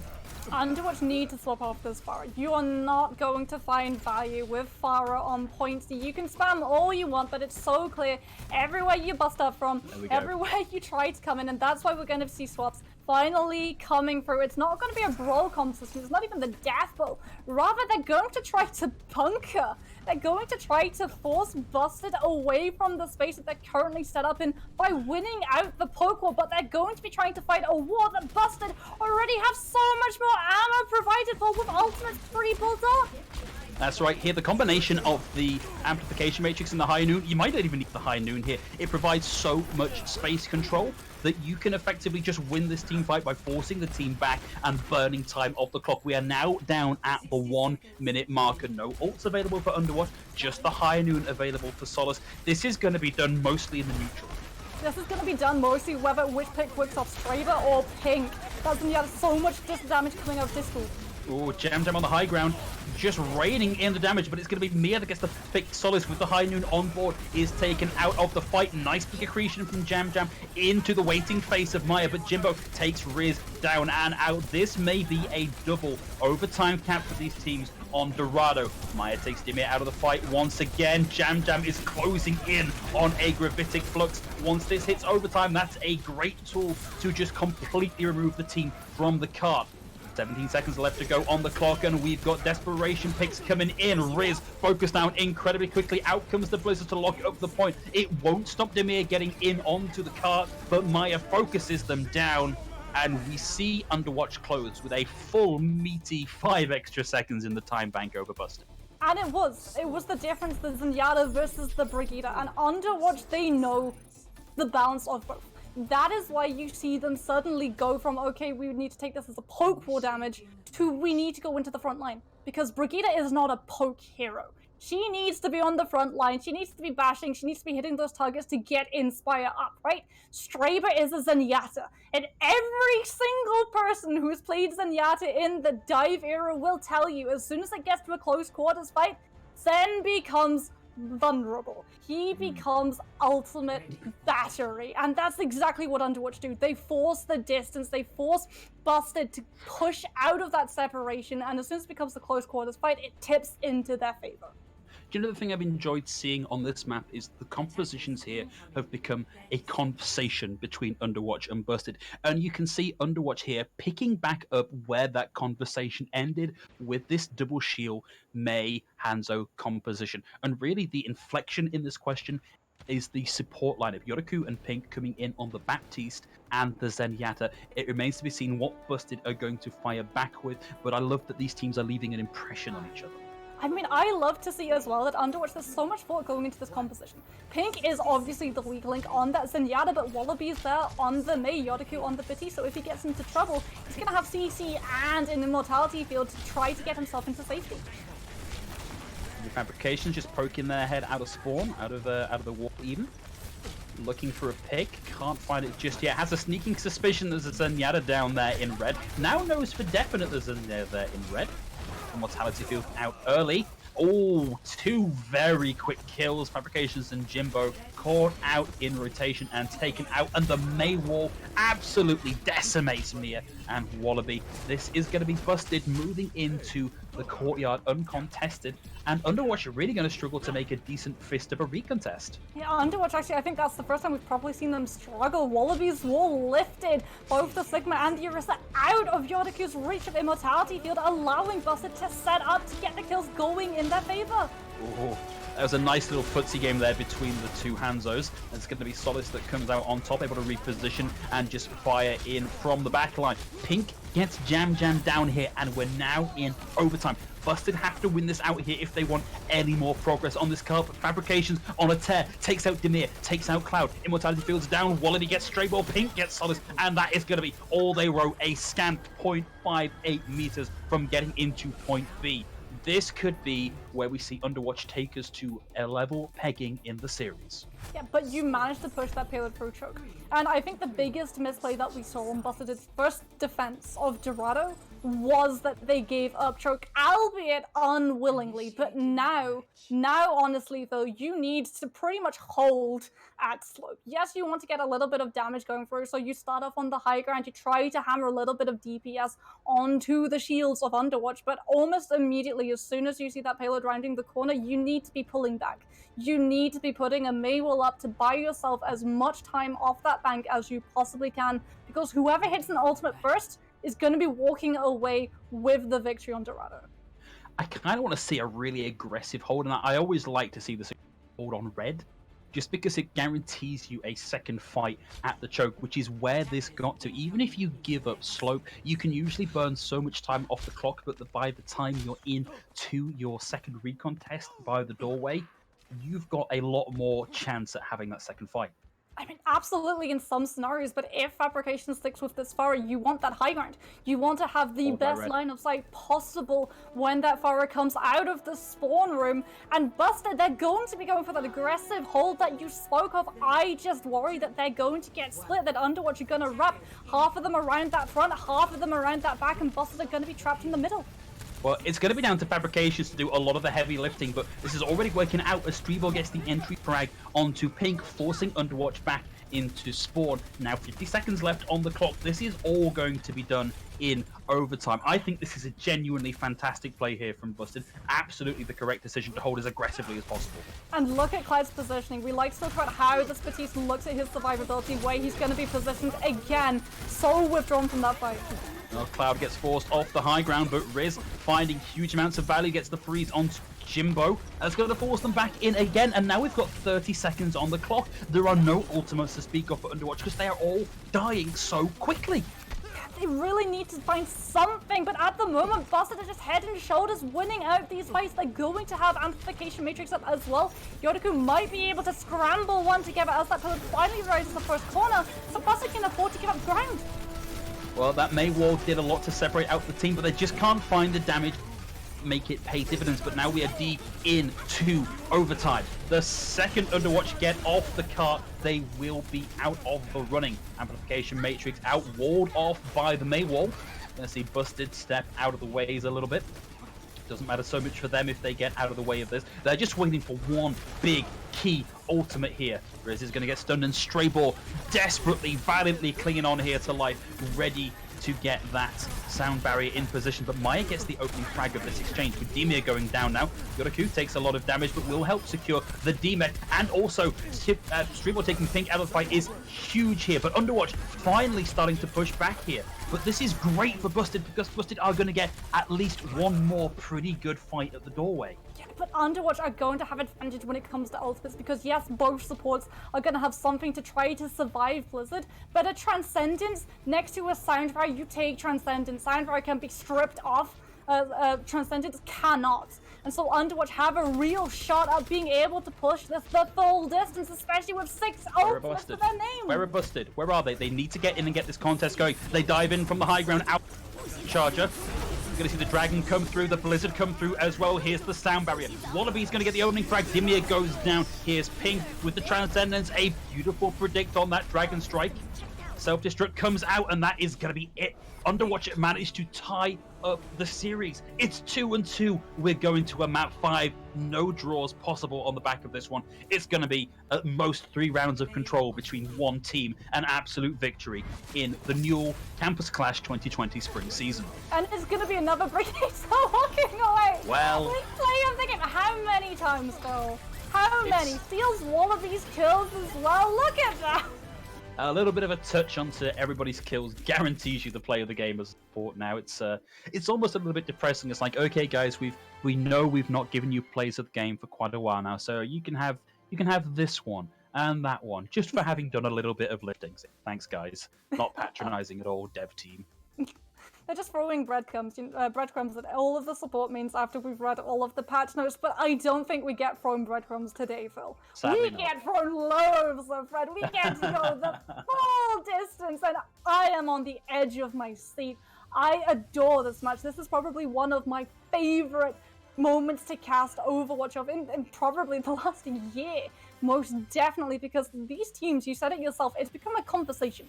One putting something to the table, and the other one goes away and decides what fits best against it. And I just cannot wait to see what we get to see in the next lineup for this next map. It's a real shame for these teams, because this was lined up to be on the final day of Insomnia. It was due to be today at Insomnia if Insomnia had gone ahead, and this is a phenomenal performance from both these teams, and the additional hype of having an audience to watch this, of having a large crowd at a LAN to watch this happen, would have been phenomenal for these players. And I think it's testament to them that even without that substantial audience, they have done the best to bring the most entertaining game of Overwatch in the entirety of the Newell Campus Clash 2020 season. And they both need a huge round of applause for that. And I can't wait to see how this rounds out in this final round of Control on Busan. It's going to be absolutely beautiful. And I think if you're Busted, you have to remember the fact that Underwatch was apparently, allegedly, weakest on Control Point. And you need to stick to your guns. You've been doing so amazingly well at countering everything that Underwatch threw at you. And going into Busan, they're going to be throwing a whole lot when it comes to that DPS lineup, because everybody talks about Busan and how the map is set out. You've got Sanctuary, and it's so open plan. It's essentially flankers heaven, right? You've got McCree's, you've got Traces, all of these different paths that they can just pop off. And then you've got Downtown, where you've just got such a beautiful expanse of a point that's perfectly shaped for a Blizzard to go through. And then you've got Mecha Base, and Mecha Base is the dance of the Reinhardts. It is probably the closest to Lijiang Control Center of any of the Overwatch maps, where you don't care about holding your shield up, you just care about hitting those hand swings. Here's the really good thing about this one. We spoke earlier about the conversation between these two teams, and we're coming back, completing the story arc in this written conversation, back to where it started tonight, onto Control, where Underwatch took that early lead in the series. So you can think coming into this, they might have the advantage, but Busted look to be on top form right now too. So as we get into this final battle of the words between these two teams, I'm expecting everything in the entire lexicon to be thrown at them. I'm expecting, because we're headed to downtown, I'm expecting, honestly, either Pharmacy or Widowmaker. And what better way would it be to round off this entire match than having that rematch that we got to see in Runes for just a little bit, where you have Solace and you have Fabrications, and both of those DPS, they're the ones in charge of trying to open things up for their team, because a numbers advantage is a landslide when it comes to these matches.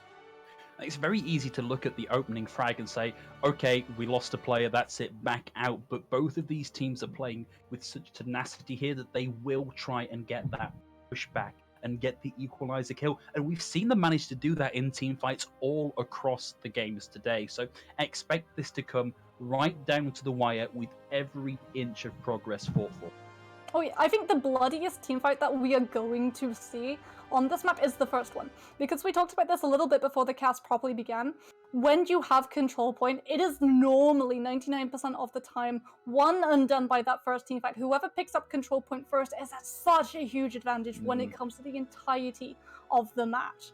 And so really, yes, if you get that early frag off and it's against you, you still move in. You want to pick up that point. You want to get as much percentage to your name as possible, because if you come in to a point and your opponent already has 80% plus to their name, it's such a hard ask to be able to hold them for that amount of time. It is, but one of the other things that we see in terms of interactions on this is kind of ult exchanges, so that we see teams come in and maybe lose the fight, but they come out with the ult advantage, so on their next push in, they win because they got the ult advantage. And that's kind of how these big, brawly team deathmatch style of plays on Control kind of work out. And so we may see this go back and forth quite a lot here, because the ult economy understanding from these teams has been really high. They know when to hold, they know when to press Q. So this could be not only down to the wire, but incredibly drawn out. And I think as well, this is going to come to who reads the composition that the enemy is going to come out with better. Because we talk about how you don't want to be in that position where halfway through a match you need to swap up your composition. And I think control point is one of those where every second counts. You need to come out of the spawn doors with something you're sticking to. And if you're busted and if you're Underwatch, you've got a pretty good idea of what these guys are coming out with. You talk yourself of how Jimbo likes to play that ball. Bull absolutely adores Busan. There is a spin cycle set up, packaged and puzzled for you on point. There's high ground right next to it that you can just pile drive off of and build up your ultimate in the blink of an eye. And your ultimate shuts that point down completely, and you look at Busted and you think, you've got to come out with some form of CC. Not the Mei, not the Sombra. You've got to come out with something that's going to contest. You've got to come out with the McCree, surely. But here's the thing. This is Busted's map choice. They lost that round. They have to know that this is one of the best ball maps in the game. Why would you pick this if you didn't have a game plan ready to go? Absolutely. I'm just wondering which map we're actually gonna get. I didn't know you could do this. This is a real discovery for me. This is teleportation has apparently well, I suspect invented, this is not on stream, but guys, you can just teleport between each of the sub maps here. So, Obs, thank you for that particular round of confusion. Yeah, thank you so much for throwing me for an absolute loop. I was like, oh, I just spent like a minute and a half talking about how wonderful Busan's going to be for both these teams, and it's going to be mega base. No, it's going to be downtown, and having a look at what Busted are currently offering us, they're not really concentrating about how Underwatch are going to be coming to this fight. No, they're concentrating on how they're going to take Underwatch out of the fight before it even begins. This is backline assassination at its best. Alright, this is absolutely where Jimbo wanted to be for the final map in this game. On the Wrecking Ball, Wallaby back onto the Tracer, Fabrications on the hand, so you can almost think of this as the Underwatch classic. No entry frags just yet, but the dive comes through. Fabrications doesn't have the lunge off cooldown just yet. Does manage to get out of the way, but gets chased down by Riz on the Doomfist. And that's going to be a nice early couple of picks out of here from Busted. Solace takes Pink out of the fight, and that's got to be a win for Busted. Underwatch popped that immortality field just a little bit too early, and it's immediately the go sign for Busted. Just everybody, hands on deck, jump onto the point. Jimbo off of the map, but Cloud actually manages to convert that into ultimate charge, is able to connect the trip as he falls off, and Busted looking in a really promising position going into this next fight. Solace is already almost at that pulse bomb, and yes, you're going to have to worry about working around both Mia and Pink, who are going to be looking for you, but if you can connect it onto Yodaku, you're just going to see Busted immediately swarm all of Underwatch. Just look at how much ult charge Busted has generated in just this one team fight. This is going to take a couple more pushes from Underwatch to bait out ultimates, or just to get big entry frags like that, for example, taking Screeball off the table. Wallaby with the second on an absolute tear here. Will get 2-3 to his name. Wallaby picks up his backpack, puts the rest of his team in it, and starts to cover the distance with them on his back. Down goes Jam Jam, and what a recontest from Underwatch. That's the problem with the composition Busted are running. It's backline assassinations, but if they don't manage to get that first kill flooding in their favor, Underwatch can just do the exact same strategy. But Solace try to get a little bit of time in the favor of Busted. Unfortunately, only gets converted into Wallaby's pulse bomb charge. Already another one up and available for this DPS, and you've got to think Straber's got that Transcendence. That is going to be the target that Tracer is searching for. If you can stick Straber, he's going to have that choice. Does he pop Transcendence early, or does he take the death? Either way, Underwatch will be able to capitalize. So we have had a little bit of a technical hitch here. I assume that's a disconnect, which could be very unfortunate. If you look at where the ult economy is at the minute for all of these players, nobody wants to lose their ult charge when they are already more than halfway to an ultimate. So that could be a thing that really upsets the apple cart here. As soon as we've got an update as to why we have a technical pause, we'll okay, I believe we've had somebody with a little bit of a ping spike, so just bear with us whilst we clear that out and kick whoever's streaming Netflix off of the network and get our player back in. I mean, honestly, that's the best thing that could happen. Neither teams want to walk away with a victory because the player disconnected at a crucial moment. And honestly, the best thing that could happen is for it to be a ping disconnect, because look at how close all of these players are to ultimates.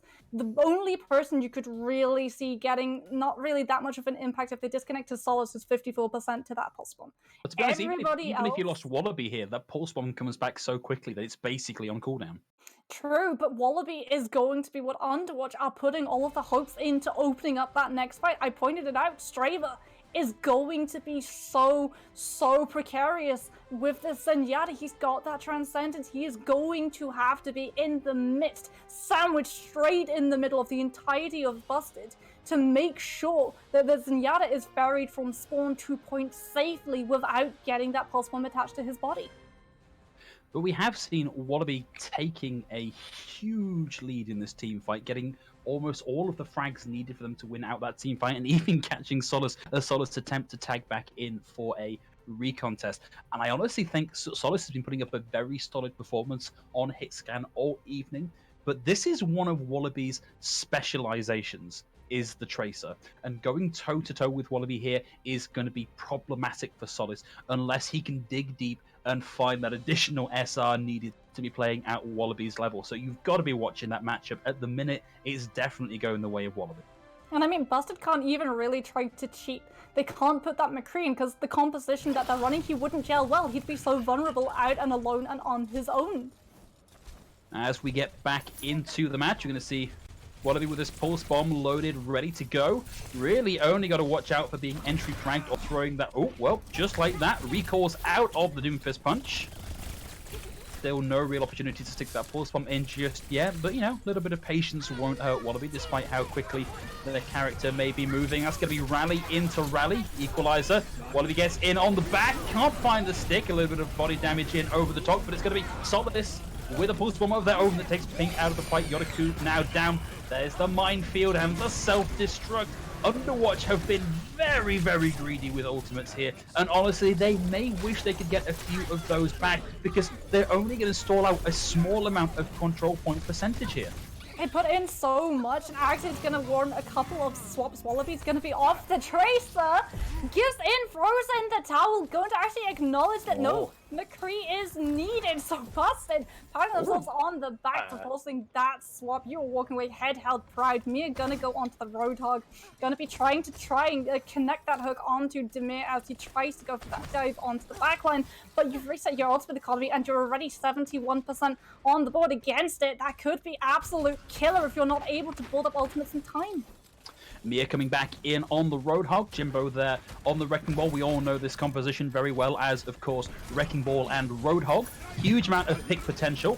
Speaking of which, Maya gets the frag opener onto Riz, taking out. Wallaby can just stand in the back line and spam in, doesn't have to worry about being dived by the Wrecking Ball.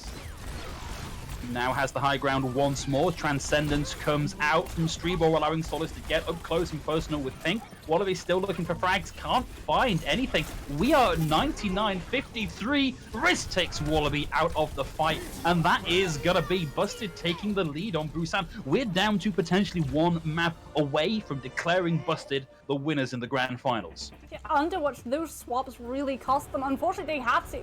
There was just so much harassment coming out from Busted in all angles that they needed to put those CCs in. They needed to put that hook. They needed to have that flashbang. But it means that they didn't have Whole Hog. It meant that they didn't have Deadeye. Meant that they didn't have ultimates that Busted had access to when it comes down to trying to grapple that point into your control. And when it's overtime contest, you need power behind your name, and you don't have power if you don't have ultimates. Well, we've just seen a whole slew of hero swaps coming out there Underwatch whilst they discuss how they're going to run this. And I kind of like the double shield option here. It buys them a lot of sustainability and mitigates a lot of cooldowns from Busted. If they can run this well, then this could be what they need to crack open Mecha Base. This is very similar to King's Row, poke versus Death Blow. Once Busted are able to get up close and personal, advantage immediately slips into their favor. They just have to be able to survive the gauntlet that is going to be the stretch of land. And Underwatch, they're just going to keep running there's away. The opener. Yeah, Fabrications find Solace. Demir sitting there with that Orb of Discord on him, will have to hide out a couple of seconds, buys time for Underwatch to rotate out of the way of some of that incoming damage, but they've got to be quick about taking some high ground, taking some low ground here, because the last thing they want is for Solace to get back in and even up this fight. Fabrications climbs the movable walls. Wallaby goes and finds Cloud in that exchange, Immortality down, and this is looking good for Underwatch on the opening here. They only lose Pink. We might see them bring this back, though, for Busted. They get a couple of frags on the back end now that Solace is back in, but it's 4v1. Solace with a sliver of health will get taken down. We're going to start to see some swaps coming in now for Busted. Yeah, you need to really put Jam Jam onto this diva. And Riz as well onto actually everybody is all change, ring the bell. Absolutely everything. The board has not been gone back to, it's been thrown completely out of the window, Phil. Full on dive onto a Mecha Base. Not something you traditionally see, and gonna be very hard to pull off as well, because Yodaku on that Batiste with Immortality Field counters all of your healers with one thing on cooldown. Yeah, and of course you don't want to be diving into the Mei either, because it can be difficult to get back out again once you're frozen solid. There's Solace in the back, gonna have to wait out that Orb of Discord. Amplification Matrix on the field, but Solace able to get in and take Yodaku out. Whoa, they're just throwing in all of the extra damage on this, but it's not really working out for them. That spiky hedgehog approach, it turns out if you hit that hard enough with a bat, it's not much of a defense at all. I mean, it's very strange as well that Underwatch tried to hold on point. Traditionally on Mecha Base, you hold a team at choke, you don't allow them safe passage to the point, because once space opens out, you lose the advantage that you have when they're all hemmed up. And now, Busted aren't making that mistake. They are gonna make Underwatch pay, and in blood, if they want to approach this point. Yeah, look out here, particularly for Riz, currently on the high ground, looking to get a nice, big, meaty slam in with 125 damage. Jam Jam drops to the low ground. Contest going a little while longer. We do have ults available now for both teams, and crucially, Wallaby is going to have that Blizzard. It will land. Dragon comes in over the top. Maya's going to take Dimir out of the fight with the 2 ultimates. 3 ultimates with the Graffiti Cloak. She'd really like a little more than that. Riz goes down to Fabrications with the melee kill, but we still have members of Busted online singing their hearts out. Streebor takes out Wallaby, but will get countered down by Jimbo. Jimbo with the double. Already a 5th of the way to having this ultimate ready to go again, but Busted don't want to give this over just yet. I mean, Demir was actually able to jump on point and build up Primal, but doesn't pop it. And that's almost a complete difference to what we saw Underwatch 2 popping that Sigma Flex. That's an ultimate you want back. That's a goof, actually, that you might be feeling into this next fight, because it means that Straber doesn't need to hold on to Transcendence for that ultimate to come out. Busted can instead use it to go super aggressively into your front line. This is greedy positioning from Wallaby. He's finding a lot of pressure there, particularly over onto Solace. We are going to see Jam Jam tag in to get the contest going. It's going to force Underwatch back to point. Nice stun there onto the ulting Winston. Here's the Transcendence as well. Wallaby looking for someone to aim at. Can't find anything just yet. Finds the Winston in the bag. Gets a couple of headshots in, but can't secure the kill. Solace and Stray Ball starting to get the kills they need. The Gravitiflux comes out from Jimbo. But that's going to be the point flip. Honestly, with the composition Underwatch are running with the support lineup that they have, I would much rather see a Reinhardt. Because at the moment, Buster just rolling over them with sheer aggression. Yoruku does find Riz, but with the aggressive way Busted are holding here, especially throwing in that self-destruct around the back, won't find anything. Jimbo able to reposition the shield and get them in. And actually, Underwatch have managed a huge number of entry frags. This is their team fight to win. But we are very close to last fight territory. Nice big rock, but won't get the D-Mech. Jam Jam able to get out. We'll get D-Mech eventually, just as the rest of the team come back in. But this is going to be Busted still in control of the point. Wallaby one, but Riz completely displaces Jimbo, sends him crashing down into the water below. Busted just have to keep this going a little while longer, and Riz is starting to frag out, but it's not going to be enough. Wallaby with a kill onto Strayball. Yoruku finds Riz, and we will see the point flip here, provided we can get rid of the Diva. Solace goes down almost casually from Wallaby. But Busted are going to have so many of ultimates available to them that are just going to be able to stall this point out pretty much infinitely. Demir's going to be heading towards that Primal Rage, and Wallaby is not going to have a Deadeye to shut it down immediately, so Underwatch, they have to be so careful with their positioning. They can't afford to lose any member before this fight begins. Jimbo's going to be coming back in on the Wrecking Ball, knows he needed that speedy point presence. Signature Hero certainly working out for him as he tries to focus down Cloud, but Cloud with the rally armor in position. Unwrecking Fallable. Wallaby takes Riz out of the equation. Wallaby will have the high noon. He's not being given the space to do anything with it as Jam Jam takes him out of the equation. This is looking great for Busted. They've got to win out this one team fight and secure one last tick of point presence here, and this will be their series. Fabrication goes down. The flip comes through. There's a last second attempt at a recontest from Yoruku, but Yoruku goes down, and that's going to be Busted taking 2 points on Mackett Base and taking the entire series, your new 2020 Campus Clash Grand Finalists. And Straber walking away proudly with play of the game, another support bill! And honestly, well earned. That's the Nyata held on to every single Transcendence and used it pretty much every single moment that it was actually necessary. And that's huge, because the Nyata being so vulnerable, so often we see them get pressured into using those really impactful ultimates too early, and team fights, they get lost because of that misplay. But no, Straber, he's so patient with it, he just keeps a hold of it. And Underwatch, they weren't able to pressure him out enough to actually use it. There's something really nice from a design point of view of the fact that one of the best ways to get value from a Zenyatta is sort of an ascetic monk-like patience as to when to throw in the Transcendence and help win the team fight. But your team seems nicely in character, and great that he gets recognized for that performance. But speaking of performance, really, from these two teams, it has been such a spirited fight, and Busted started this as the underdogs, but definitely come through this with an argument to say, well, in fact, a definite win to say they're the strongest team in this tournament, and they should all be holding their heads high. The grand prize recipients, they will be getting tickets to a London Spitfire homestand. We understand there's a little bit of a doubt as to when that will be, but regardless, they have won that whenever it happens, and we look forward to seeing them there. I mean, and we really got to win as well. Us and everyone at home, we got treated to one of the best Overwatch matches I have ever seen, and I take my hats off to absolutely everybody involved on both sides of these teams, because you have to touch on it. These map 5s, they take so much out of a team field. They're so long and drawn out, and so often you get to see cracks and all of these little chinks in armors, but we didn't get to see it from either of these teams. They both kept coming into all of these matches, all of these fights, with their absolute best still on show. That's right. Two teams very much in their pride, but unfortunately that is going to be the end of the spring season and the coverage of the tournament. All that's left is to say thank you very much to all the teams for taking part, all of the viewers for watching, and of course, all of the behind the scenes staff that organize and run not just these tournaments, but the streams themselves. Our admin, our tournament organizers, our observers, our producers would not be possible without those guys to help us out. And that is going to be all that we've got time for today and this season. So just to round this out, just to let you know that, of course, this wouldn't be possible without the help of our partners, Republic of Gamers, Intel, and Twitch Student, who support all of the work we do with students across the UK, even through these uncertain times of quarantine. And one last time, from myself and my wonderful casting partner, Moxie, that's going to be all we've got for today. Hope to see you next time.